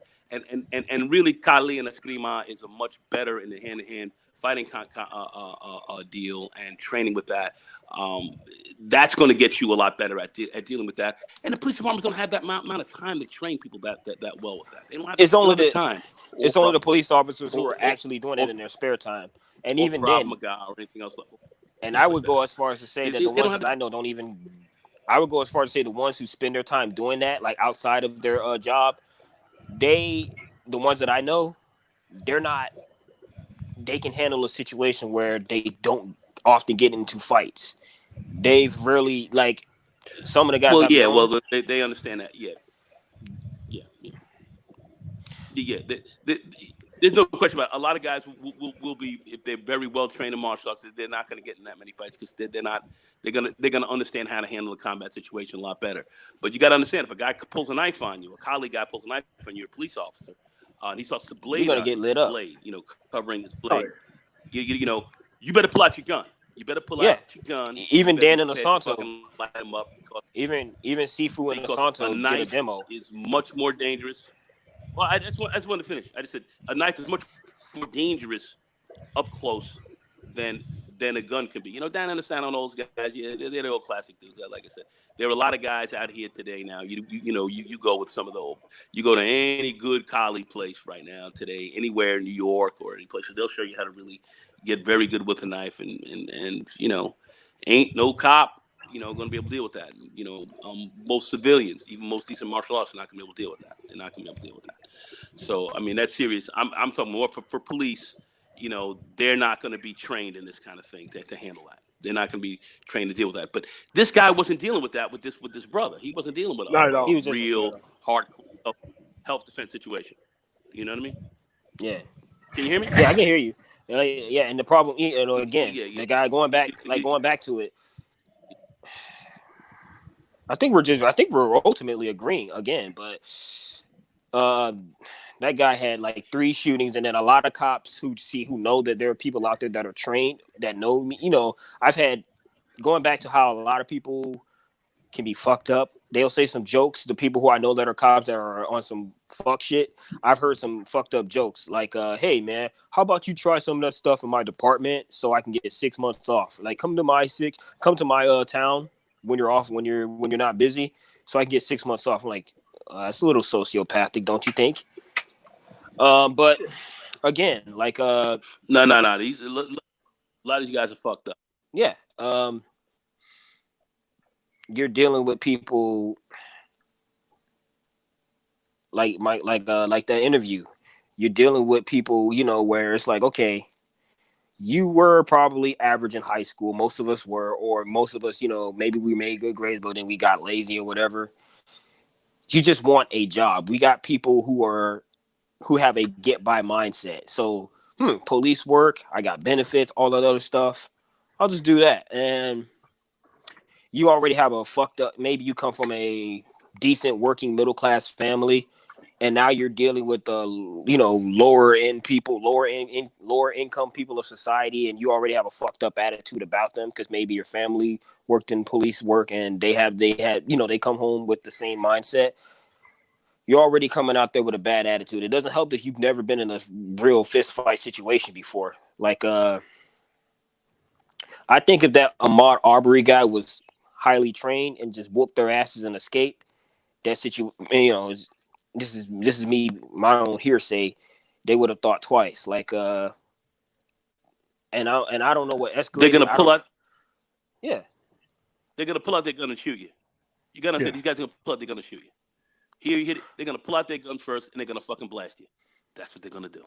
They see a guy who's got skills like John Bones Jones or somebody else like but that. Then but you gotta hit them. But then they're variances. Forward his ass real quick. They're gonna pull out a gun and shoot you. My thing, again, like, you frame and you check these people. When people reach for something like in their pockets, like one of the things I learned from one of the cops in my unit, we were deployed together, right? I walked past him. I was pulling something out of my pocket. He's like, "Hey, Wilford, for the future reference, never walk past a police officer reaching into your pocket." That's he was telling me he was telling me for my own benefit in a weird sense. I was reaching in my pocket to get my wallet out, walking past him, and we were both armed. He's like, outside, I guess he was telling me there's something to like be aware of in the real world. Let me tell you why he told you that. Most of these people are looking to pull out their gun and fucking shoot somebody, man, for any fucking reason. And it's codified in the Supreme Court by a couple of decisions that all they got to do is just say, I feared for my life. That shit. We need to get rid of that shit, because that shit has done nothing but made police officers not want to risk anything. Exactly. It's crazy. Exactly. These guys are looking, like I said, and Muja's talking all this, but I'm just saying, these guys are going to pull out a gun and fucking pop you. That's what they're going to do. Here in the United States, they have these guns. They can pop you. So, and they can pop you for any reason, just because you're a big dude. You're a big guy walking around. They feel I'm scared. I'm gonna pull out my gun. I'm gonna blast you. That's what these guys are gonna do. And they're gonna escalate a lot of shit. So for no reason. We as brothers, we got to be careful. We got to be very careful. But then it doesn't. But this doesn't help the situation that's going on now with all these riots and whatnot going on. You got to remember, people already out of a job. They got nothing else better to do. Riots are crazy. Yeah. And my thing is, okay, the economy's in COVID stress. The economy's already in the economy's already in the dump. So if you're targeting small businesses, which you actually need to quote unquote stimulate the economy, don't you think you're fucking it up even more? Like, those people don't care about that shit, man. Or most people aren't smart enough to think about that. No, they don't give a fuck about that shit. Yeah. People not caring. People are stressed out. They're jumping out the window. They're acting crazy. I saw something. We was in California. They were trying to block off a highway, and somebody threw a rock at somebody's window. Something crazy. Fuck out of here. This is getting a little out of hand. I can understand the guys burning out the police station. I can understand them burning out a police station. Do that. In Minneapolis. Yeah. Should do that. Okay. Makes sense. Okay. I can see a little bit of that. But some of They this got other stuff insurance. going on, They'll be fine. They'll be fine. It's They got getting crazy. insurance. And this is another thing too with some of the fires that we're seeing, of which I found kind of disturbing, that they had police undercover getting involved in some of the rioting. So I was like, I see this is an old CIA tactic and an old FBI It tactic is. to bring It people in is. and do a lot of damage to kind of That's discredit some of the stuff going on. Nagone. I saw that in Minneapolis, so I thought that was quite Nagone. interesting. Go ahead, MLT. They do that on purpose. This is why most of these people are undercover cops or police snitches every single fucking time. That's why nobody really gets arrested. They arrest all the people around them, but the people who start the shit are always people who they don't see, and they magically, how all the surveillance technology, the people who actually start and do the shit never get arrested. And the people who are actually there, quote unquote, being like ancillaries to the shit, they get all the fucking charges, but the person who quote unquote did the shit never gets fucking arrested. So what you have to do is you have to put laws on the fucking books that state, if your department is doing this, we locking up every fucking cop in this goddamn department in this fucking city. If this shit ever fucking happens. They were doing that because they were. They caught a police. They always do it. They always do it. They always do it. And they caught him. They caught this dude. It's like, what? The police? They're in here tearing shit out of the frame. What's this all about? Yeah. So then you started to really see just kind of what's going on. So it's an old CIA tactic they used to use in other countries to foment unrest. The FBI's done it, and they're doing it right here, right now. And it's like I'm like, oh shit, man, this ain't no joke. So it's no joke. So this is why I was just never. I mean, because they did it a couple times when I was part of the I'm like, man, I'm like, oh shit, what the fuck is he doing there? I'm like, Pop, like, what the fuck? I'm like, oh man, this is how this shit works. Yeah, it's ill. It's ill, man. Yeah, man. So this is what I'm saying. It's like going to that you have to put hard laws on the books. I just put in my Bluetooth. Is that what's causing it? Yeah, it is. Yeah, it is. You have to turn it off. Oh, damn. Because I was charging my phone.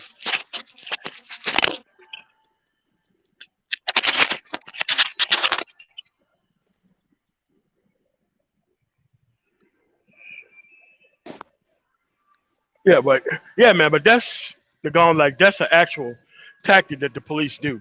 They go there, do all this shit, they pull back, the people are still there. They know how the mob mentality works. What they do is they do all this shit and they let the mob mentality take over, and then they bounce out, and then they walk in and fucking arrest people. Yeah, we can. Yeah. Yeah, and and then they're in there like getting involved in a riot, and they said they had a picture of one of the police officers, and they showed it.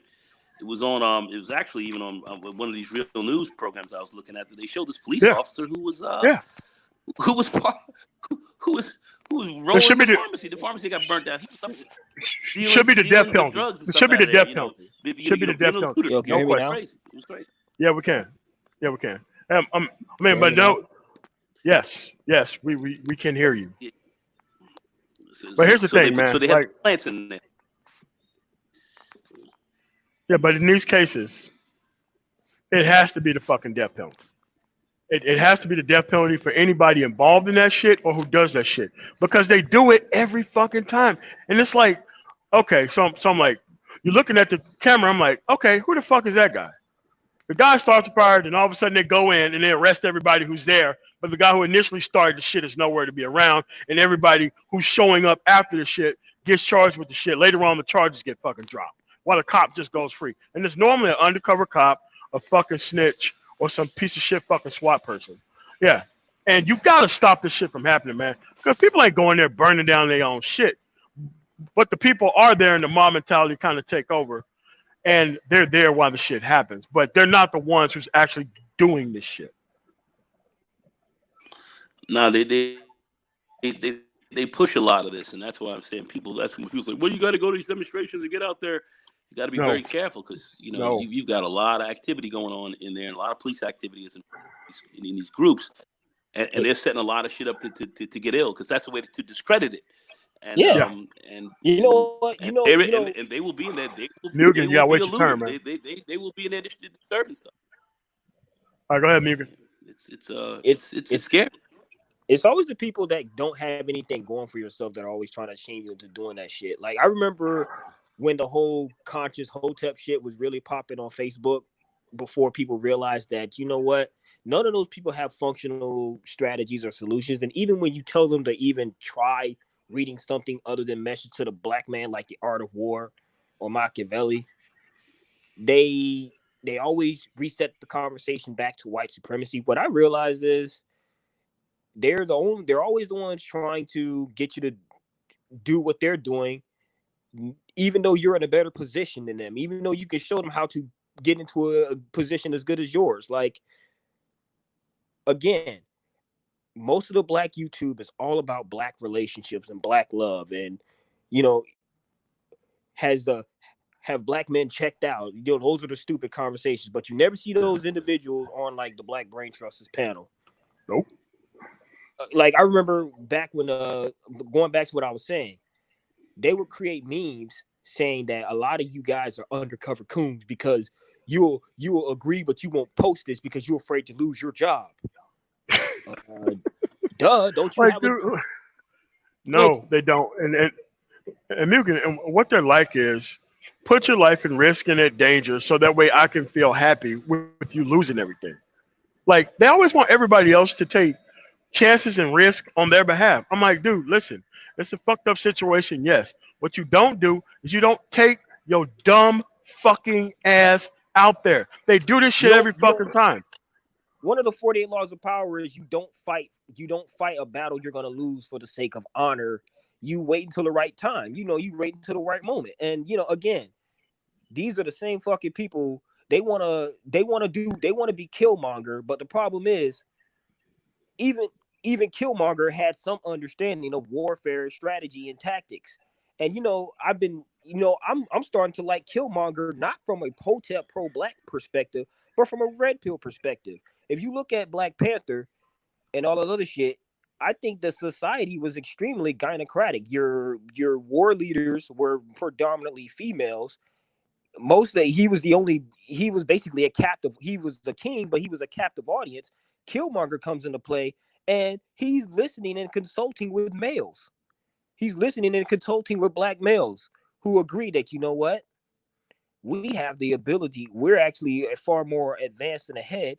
Why don't we share? Why don't we do exactly what they did? There are consequences to everything.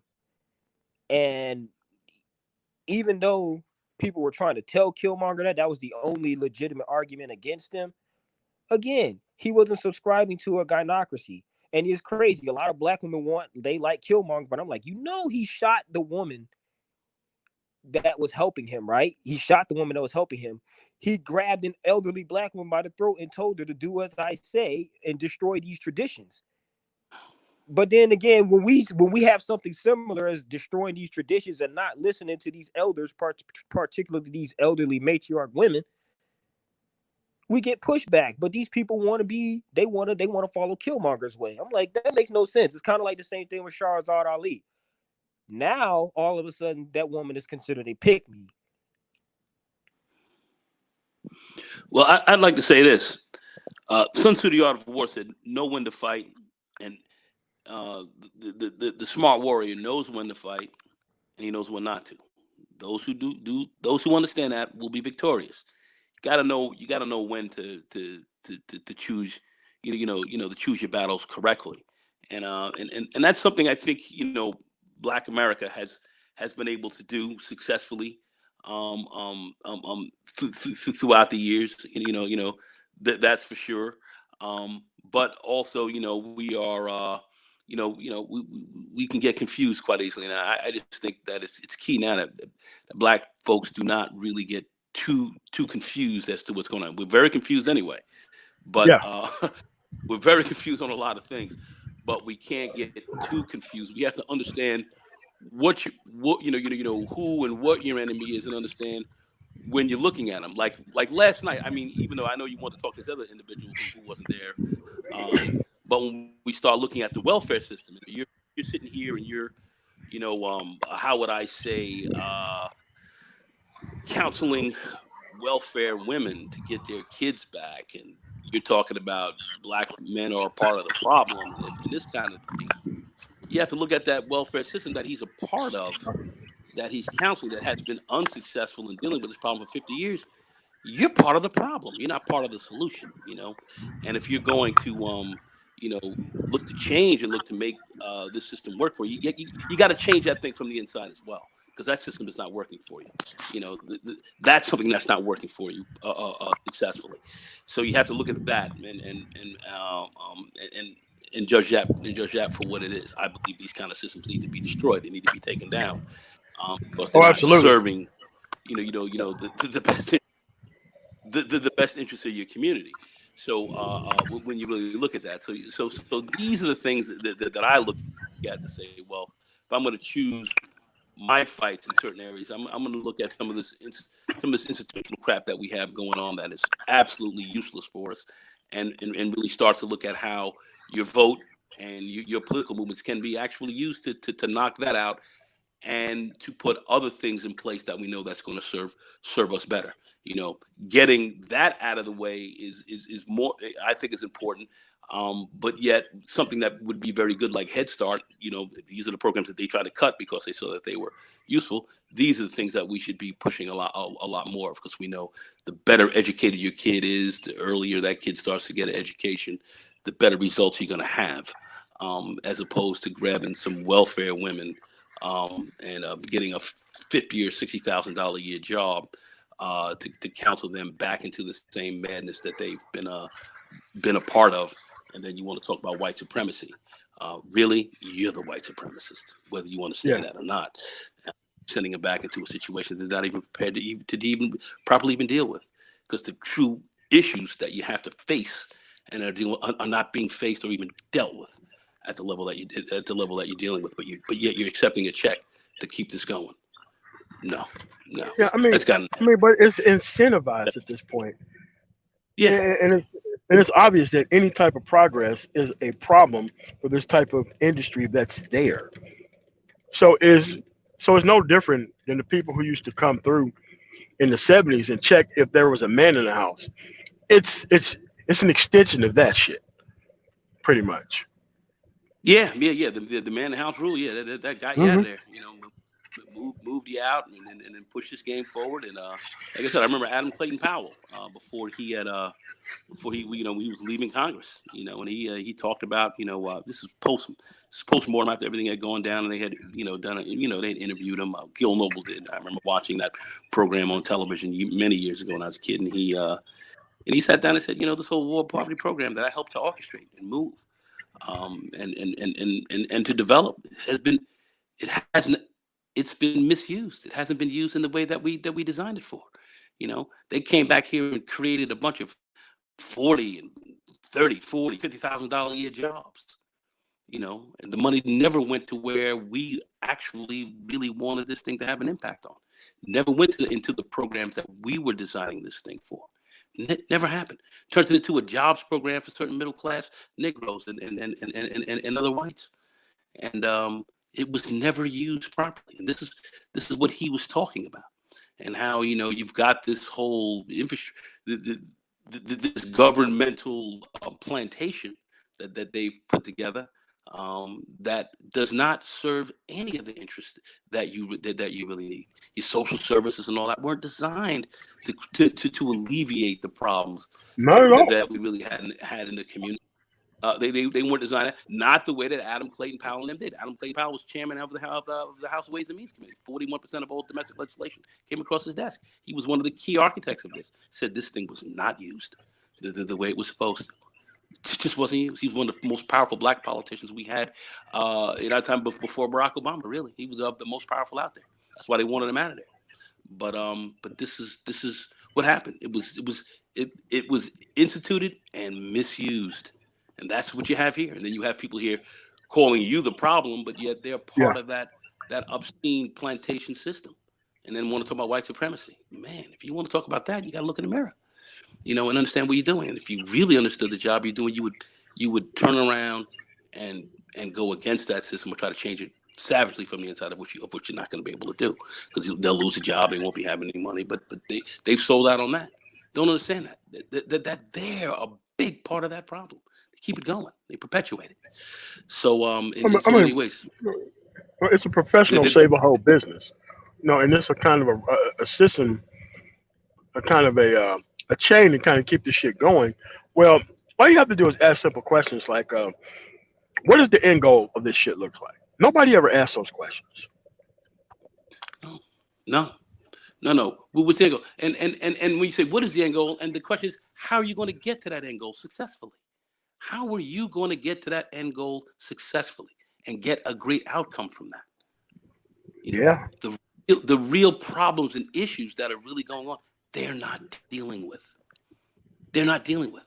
But yet they want to sit down and say, hey, listen, you're the problem. Negro's the problem. He's catching hell as well. He's the problem. You've got a situation, you got a setup in your community that is designed for you not to get a certain kind of benefits to help to potentially work with your problems. You get no support. They're getting free. They're getting apartments and this and everything else College, like that to keep. childcare, And then, state jobs. They're getting all of this. And then yet this is exclusively, your problem. But yet when this thing starts to go awry and you've got these issues and you have all these women who are coming in with these incredible issues, you're at the heart of it. But yet here there are people who are sitting in these institutions who are perpetuating this, sitting here blaming that on you. It's almost laughable. If you wouldn't close, if it wasn't so real and the real damage that it does, and it has shown over the last few years, it has not worked. It has not improved things. Things have not improved. It has not worked. Why are you keeping the system going? Why are you keeping the system going? Why are you doing that? One thing I say about the NOI, Nation Islam, people may have all what they have to say about it, all their complaints, but they're saying you ain't on the government titty up in here. We're gonna form a business. Y'all gonna work. You're gonna do what you have to do. But nah, that doesn't exist here. We don't need it here. I can't agree with you on that. I grew up in an NOI household from like 7 to 14.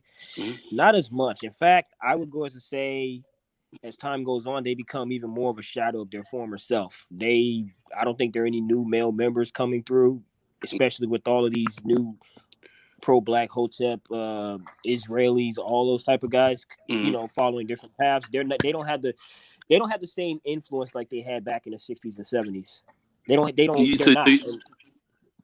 I just look at my first cousins, okay, because I have two of my first cousins, my father's brother's kids, and we're all close in age, and they're big NOI people, and and then their husbands are FOI, Fruit of Islam folks, and so I know about this quite well, and I look to see what's going on, and I see their friends, and they've been to parties, they come out here all the time and have their cookouts, and we have a cookouts and 4th of July and all that kind of stuff. They're all out here all the time, and we sit down and we really talk with them, and that's one of the things that they really push. They really push about not being part of this government structure. They look at it as it being something kind of evil. That's how they really kind of look at it.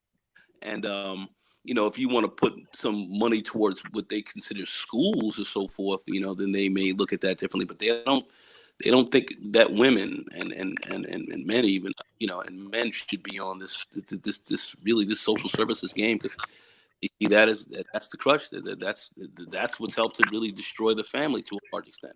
They seem to be very serious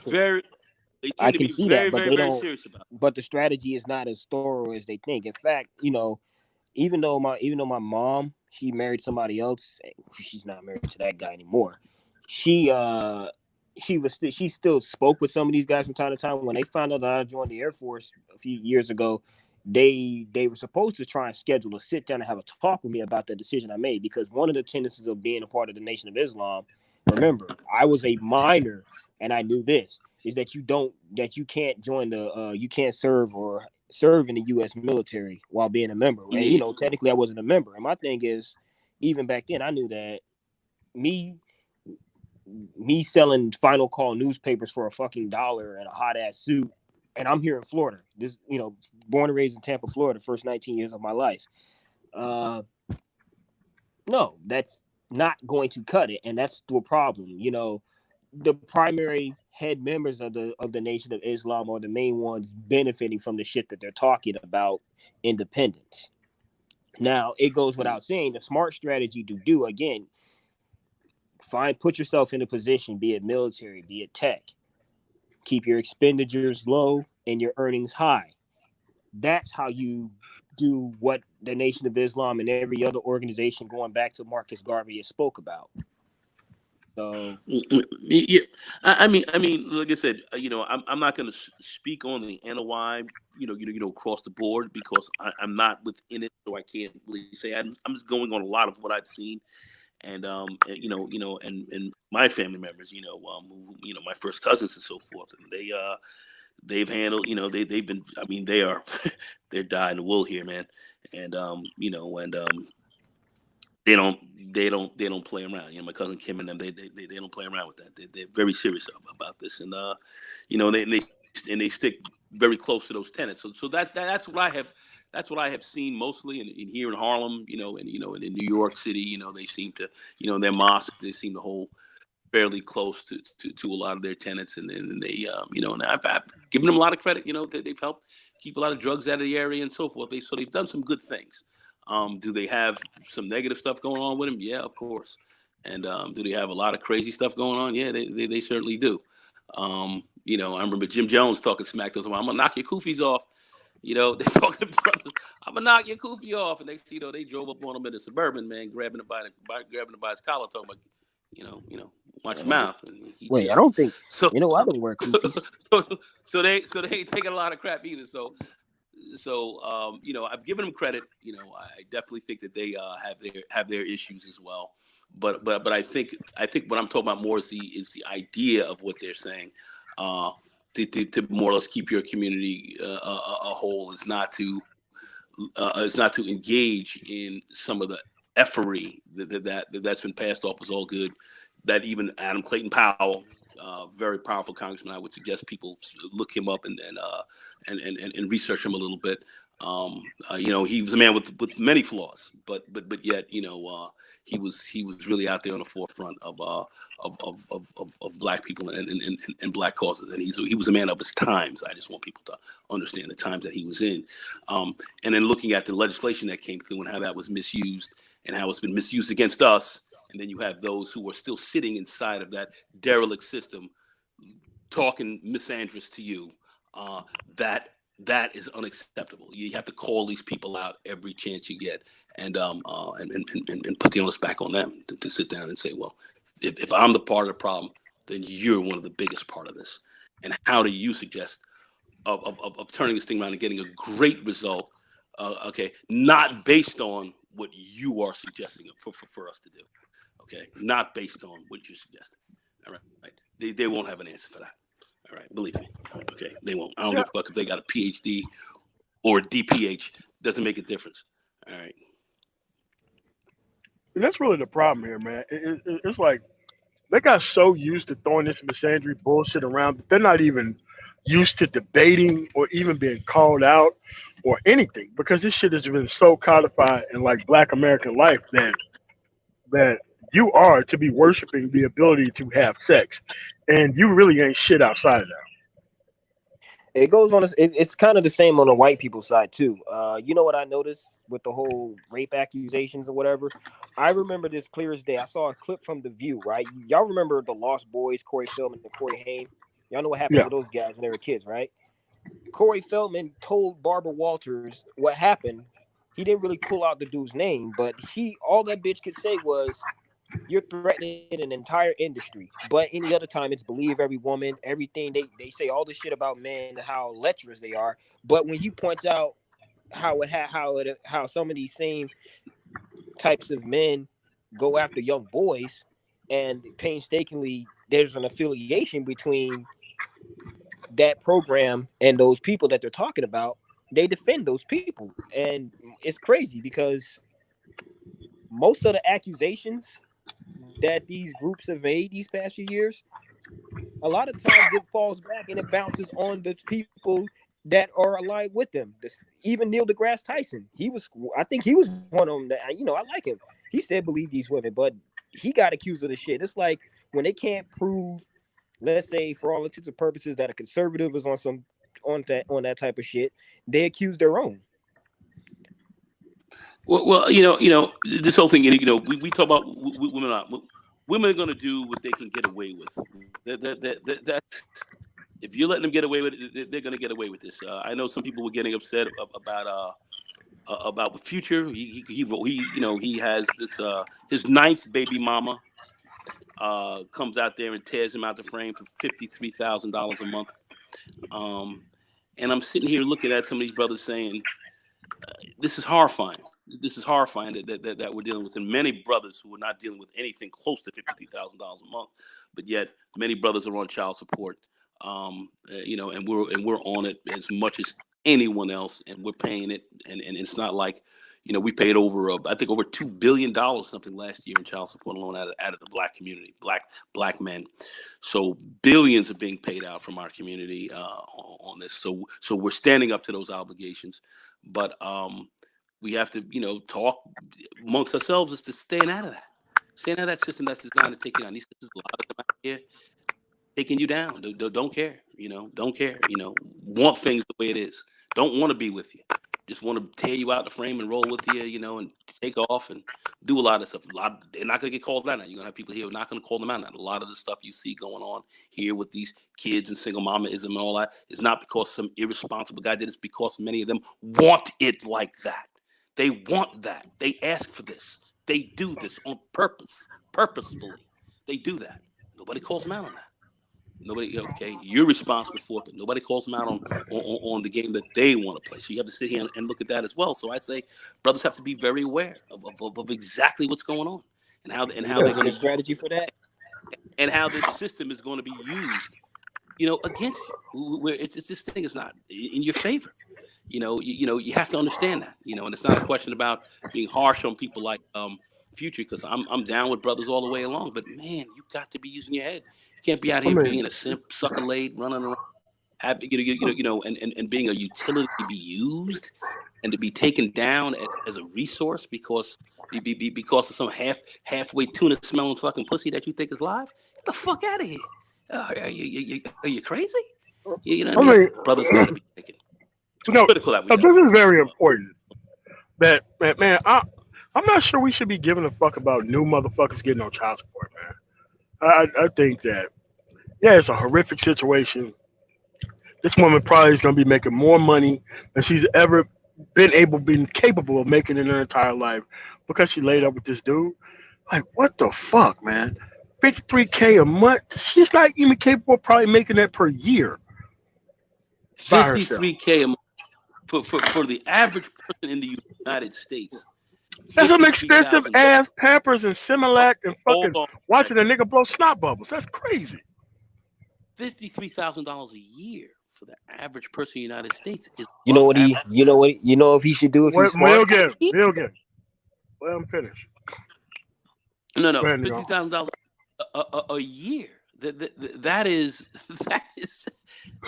That's a halfway decent salary for a person in a year. A month. Few brothers who are making this kind of bread, but yet they're getting bought in front of the system and getting torn out the frame behind these women, and people saying it's your fault. You guys have to sit down and really think about what's really going on. And this black male misandry piece that we have many misandrous black men out here is obscene. We have to look at this game is not geared a lot for you. So that's where I think maybe like a manosphere really makes some sense, is to kind of just put people on game, if more than anything else. As to what's waiting for you. If you're not sharp about your game, or you think that you want to pay for these girls just to get access to them and see the kind of price you really are going to pay. I mean, is it worth it? I would say for it ain't $53,000 a month. $53,000 a month, man. You know what I'm saying? I don't want to see any brother, no man, Period. I don't see no brother, especially paying that. I don't care if you got $1 billion. Chicken If you're making sounds $1 pretty billion a cheap. month, huh? Say chicken sounds Nah, pretty cheap compared to 53K a month, huh? 53K. I'd have to agree. But you know what he should do if he's smart? Put Go the ahead. put the money into assets and put it in the child's name.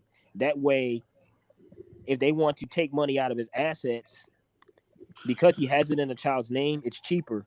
It's actually she can't make that much. Everything is for that child and not her living expenditures. And I'm actually looking it up right now. It's actually back child support, and she's trying to ask him to cover the attorney fees also. So and shout 50, out to Nick Penn. Wait, hold on. Let me say this. that's what he did. $53,000 a month. I agree. It's bullshit. Even Ari Spears said something because he had to pay something like that, and he actually lost out on some like entertainment deals because women felt some way about that bullshit about the truth that he was pinpointing. Now, I saw this shit from like Nick Penn, right? Shout out to that guy. He showed a video of a dude in some podunk town in like Tennessee, I think, where the guy's always flashing money, but he owns a nightclub and he's gotten mad women pregnant. But what he does is he buys properties and puts it in the kid's name, so his child support isn't high. These women, he pays the child support, but they're not getting a lot of money out of him that they think they should get. They're getting like less than $500 a month, even though he has a shit ton of money because he has an asset, like he has a real estate property in that kid's name. So, and to me, I'm So, like, so that counts as I'm looking. payment? It can. In some states, I suppose, it can count as payment. Like if you have something if you got like trust funds, real estate, you got all Well, that well, stuff. Because if you don't pay, the courts can take something away as like Of collateral. course. So Yeah. why not put that collateral Up front. Okay. versus the cash? But I well, well, prefer well, us not getting these bitches pregnant, but go ahead. Yeah, I well, get well, what well, you're saying. see, yeah, see, this is the thing. See, he's talking about strategies and all that to keep that from happening. Yeah, is it Muji right? Sure, but at the end of the day, look at a lot of these guys who are not even thinking. They're just out here busting their stones up in sucker laid hose and getting torn out the frame. They're not even thinking about it. And they're teaching you how to do it online. This has got to come to an end. And they, This has got to come to an end. You got to be smart about that, and that's why a lot of people don't like channels like this. Don't like people talking this way because this is what they don't want. They want your ass on the hook constantly. You shouldn't be on the hook. You should not be running around here getting a hook put through the back of your neck, right through the fucking atlas of your fucking skull, and then they got you hanging from a hook from the back of your fucking neck. Get the fuck out of here, man. This shit is crazy. You know how many people I hanging know up. hemmed up right now behind this kind of shit? So many. You know what I mean? I mean, hemmed up behind that women that didn't even really want to be with these guys. Didn't really want to be with them. And it's You know, and they're single mothers because they want to be that. Y'all, nobody wants to deal with that issue. Nobody wants to deal with it. But once again, I watched Bill. This was Bill Moyers. Okay, who has chronicled this literally from day one, damn rep to present times. And I watched this back when I was a kid, about 16 years old, and it was on his Bill Moyers reports program, and he was interviewing these single mothers. Supreme King Coon actually had it in his game changer. In his video. No, I'm not talking about Game Changer. I'm talking about Supreme King Coon had that in there. And he put that in there specifically. It's a video that I've seen. So that's where I'm going on what I saw. And he had those clips in there. And he had these women sitting there saying, I don't want to be with these dudes. I don't need no man. Shit, I got this, I got that. We getting this, we getting that. I don't need no man. I don't want to be with these guys. I don't even want the commitments. I can raise my baby myself. And that's what they were saying. And that's been the mantra. This has been chronicled. It's on video. You bring this up, and then we talk about these other things about this welfare program and all. These people sit here and they get mad at you. They don't want you talking about that. These other brothers saying you the problem. You dysfunctional. You this. You not. Yeah, a lot of brothers are gonna be dysfunctional coming up, being raised in these dysfunctional households. You damn right they're gonna be dysfunctional. You damn right they are. Yeah. Are these men fucked up? They certainly are, right? But look at the households they've come out of. And you sit back and you want to wonder as to how this thing is being perpetuated, how it's going on, and then the misandrous nature of this game comes up in here, telling you that you're the issue, you're the problem, you're the bogeyman all day long. That's what you see, and then there's no surprise that things end up with a knee on the side of your neck and you're spitting blood, fucking screaming for mama. Screaming for your mama. Screaming for your mama. Okay. Screaming for your mama. All right.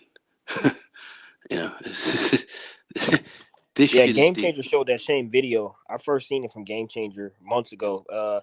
You know what's funny? The PhD candidate tried to say that there is no context for that old footage and all that other shit. And he was saying the same thing about you. Of course they're gonna say that, Mujin. He's got to say that. He came for you. He came for you, trying to say that you're outlandish for using a fictional movie and some accounts about the whole Mandingo fighting scene in Django. I guess you were saying, yeah, he tried to take what you said out of context. No, it's you have to realize with this specific human being, nobody is gonna hire somebody who carefully edits and takes shit out of context and fucking post it. Nobody is gonna fucking hire nobody like that. That's a discredit. No one's gonna hire a stupid ass anyway, unless he goes to Dude, Berkeley or something. Dude, listen, he's a non-fact.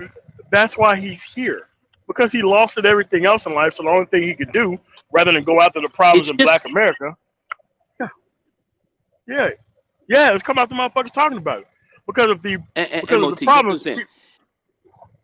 People like him are going to get falsely accused by the same fucking feminists that he wants to defend. Of course, dude. Just wait. Don't worry about it. The people trying to protect a specific type of system always get taken down by it.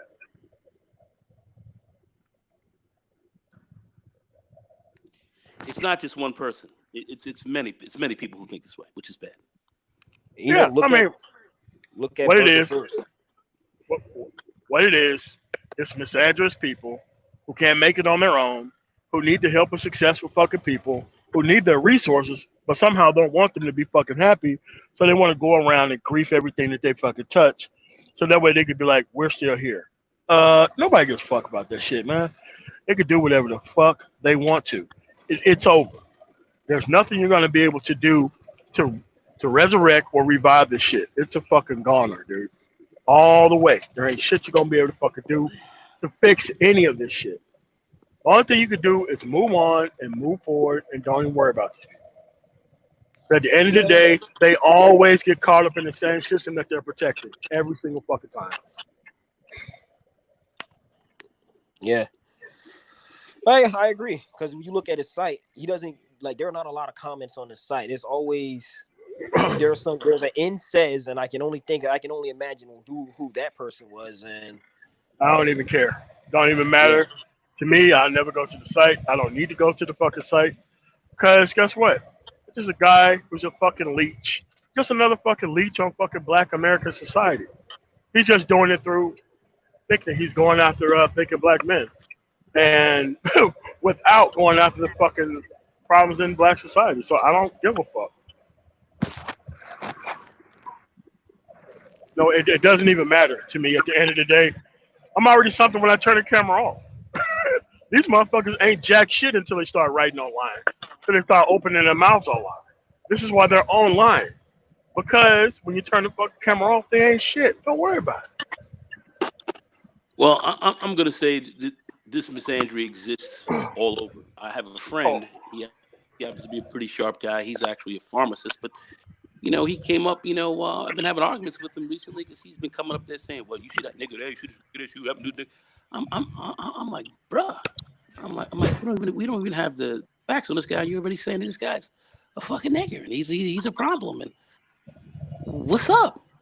And it's kind of strange. It's kind of strained us a little bit here because he comes out here immediately assuming the worst, and then when you start looking at what the facts are, we're not seeing we're not seeing the worst. Just like this guy who got shot down by got shot by these vigilantes in the neighborhood. Well, he was at this house. I said, yeah, 41 people were in there before.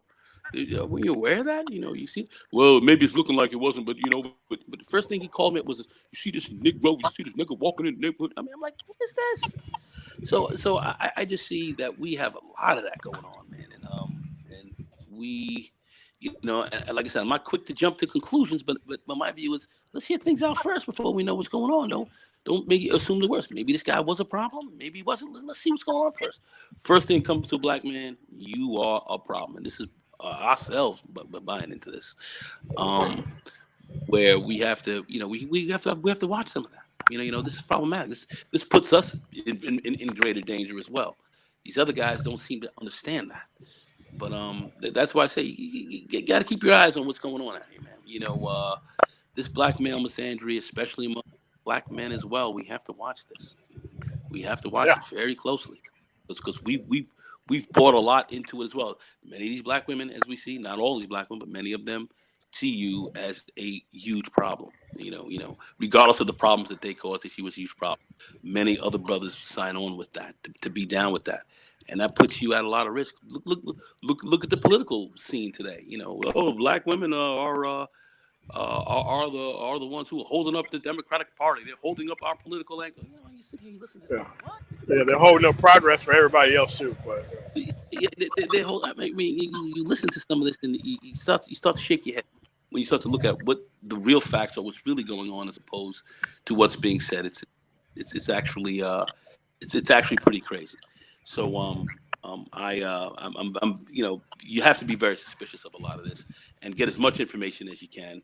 Know as much as you can get a lot of information underneath your belt, and be very suspicious of these people out here doing a lot of talking, putting a lot of blame on you when you are. The reason why the manosphere and these kind of things have come about was to critique about us, critique on us that we corrected. And then now you have other people saying the manosphere co-ed and we've got this. And I've heard many people say, not one, but many people talking about the co-ed nature of the manosphere and this, that, and all this. Have all these women in here. And what are these women here to do? These women are here to do to kind of shut down a lot of what you have to say. They're not here to be, down for the critique. I've seen only maybe one or two women here at all that I've seen really come in with the proper critique on this thing and that's really talk consistent. about why there actually is a need for why there is a need for a manosphere, and they too have been vilified. By others because of their stances. I'm not gonna mention who they are, but they know who they are, and then stand up, brush your shoulders off. Dip into the left, right, brush your shoulders off, girls. But like I said, they know what time they know what time it is. But you have others who are not down with that, and they're here to push a certain average and to quiet you up. I mean, I understand that they have an interest to protect, but you have an interest to protect you as well. And if you really want to go forward and make some real advances, what these people say with the community, you're going to have to deal with both sides equally and tell the truth on both sides. And some are going to have to be open to critique. Just like if you go to a counselor, a marriage counselor, whatever, and you sit down, some people get very uncomfortable going in there because the counselor ultimately is going to start telling that person what they might not want to hear, especially a lot of these women. Well, you're not doing this, you're not doing that, and maybe you should be looking for your husband a little more. He's responding, so what are you? And they get all angry and start getting up and wanting to kick and scream because they don't want to hear that they're not perfect in this thing. That they've created a lot of problems, signed on to a lot of fuckery, and that's what we've addressed, and that's where all of the pushback has come in. People want to say we're saying it's all the woman's fault. No, we're not saying all the woman's fault. We know we know we've had our issues. Where are the other ones' issues? Okay, who are the ones giving birth to these people and signing on to some of this kind of stuff? That's very, very big part of this game, and folks don't want to look at this for what it is. And that's where you have all the problems. And then when you start critiquing people who want to do bad things against you, it is what it is. Let's not lose sight of it. Man, that's where we're at right now, man. And it's just that this shit is too easy to leave alone, man. Like this shit is by choice at this point. It's at will at this point. This shit is not a social obligation to fuck with this shit or even save any of these people. Not at this point. No. Focus on yourself. Take a break from this shit. Get your shit together. Come back. Deal with different people, and you're on your way. You're out of this shit forever. You ain't got to fuck with this shit. Only stupid motherfuckers want to deal with this sexual marketplace and the sexual marketplace value and trying to conquer and control female natures and stick your dick through between so many of these bitches' legs and end up fucking up your goddamn life behind this shit. Dude, this shit's a choice. It's a choice. You don't have to do this. You don't have to. You see women sitting there saying, "All right, well, that's okay. If I want a good relationship, I'll get in a good one. But if I want to sit on 50 dicks before, I'll do that and whatever." Fair enough. The But problem is they have no business complaining about nobody accepting it after the fact. Well, Yeah. my view, if you go do that, go ahead. But please don't get upset when others sit down and look at that, judge it for what it is, and say, you are attach a scarlet letter to this motherfucker and keep it moving. That's where we're at with it. People don't want to deal with that. Brothers have to be smart. You're gonna pay a heavy price for making mistakes out here. You're gonna pay a heavier price than most people out here for making certain kinds of mistakes. Got to be very careful. That's what we try to tell people about, and keep your minds on point about. Keep your minds on point. There are those who will go against you because they have a vested interest in keeping things the way they are. Absolutely. You have to look at that. You have to understand what that means as well, right? It's not within your interest. Don't go against your interests. All right, don't go against your. It doesn't make any sense. Yeah, man. It's just at this point. Mugen, you have to mute up if you're not talking, dude. You got a loud popping in the background. All right, so I can't hear you guys. Yeah, you have to go out and come back. All right, so what we got here is that at this Hey, I point, couldn't hear you, man. You had so you fuzzed out. I couldn't hear you. yeah. No, at this point, we just got to socialize people into choice, so that way they can stop choosing this bullshit. That's it. Not hard. Agreed. That's why I've changed my algorithms on my page. If you look at my page, it's nothing but tech, maybe some capoeira. No, definitely capoeira, martial arts. Like STEM and fitness and technology. I don't all of those dating coaches, even a lot of the red pill stuff. I mean, a lot of these red pill guys turn into frauds. Like red pill information wasn't supposed to be sold and packaged so you can go back and deal with the same fucking women. Like, nah, man. Like that's just sucker shit, man. Yeah. Most red pillars are blue pillars. All right. That's where you're at. I mean, I remember a MGTOW some years ago, a guy by the name of Barbarossa MGTOW said the average MGTOW that's calling himself a man going his own way, or he's supposed to be red pill, he's one sloppy blowjob away from getting right back onto the plantation. Crazy though? That's what was said. It's absolutely true then. It's absolutely true today. That's what's going on. And, that's just the nature of the beast. Understand that. But the name of the game is you have to go with your interest where you're going to get the best result for what you're trying to do. And most brothers are trying to get very good results. I see a lot of guys who I've worked with and so forth. They're trying to get good results in their lives. And understanding, the pitfalls better now than what you knew in the past is very, very, very important.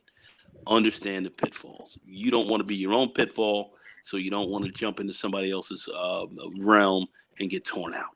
You don't want that. You want to avoid those kind of issues. Some of the brothers that I'm talking with right now, a couple cats who I'm mentoring, are dead on top of their game. They're focused on getting their business lives together. They're, and a lot of these guys are in technology, so they're on the tech side of the game, getting their tech game right, and they're singularly focused and using this time to really get themselves in a much better position. And I think that's what we have to really be putting a lot of focus on. You putting a lot, women are important in the sense that, these are some of the most important decisions that you're going to make. Where you're going to live, what kind of work you're going to do, and who you're going to live with. Very important decisions. We don't spend much time on being trained as far as the women's side of the game because you get involved with them and then you think it's going to be all right. And then you find you've gotten involved in something that may even end in your actual death. So, or your metaphorical death in many ways as well. So you have to make good decisions as far as that's concerned. I understand why a lot of that is there, but you have to be critical of what you're looking at. You have to be critical about that. You have to be critical about them. Women don't want you critical about them. They want you thinking not much running in there, and then when you get torn out the frame, they say, "Oh, okay, well, that's how things work out." You don't want to Yeah. be on the fucking end of that bullshit. You don't want to be there. All right. You want to make good decisions where you tend to prevail more so than anything else, and that takes education, planning, a certain level of of of of informational intelligence. You don't have to be a brilliant person to figure some of this stuff out, No, and no, learn from those, and learn from others' mistakes. Learn from others' mistakes, and many people who want to get close to you, be wary, be careful, be careful who you bring close to you. Be careful who you bring close to you. Okay, yeah. on all sides, on all, you know, be careful who you bring around. Very careful. All right, cool. What y'all have to notice in this space is that what a motherfucker does the majority of the time is the type of shit that they own forever, man. So y'all can't be falling for this other shit.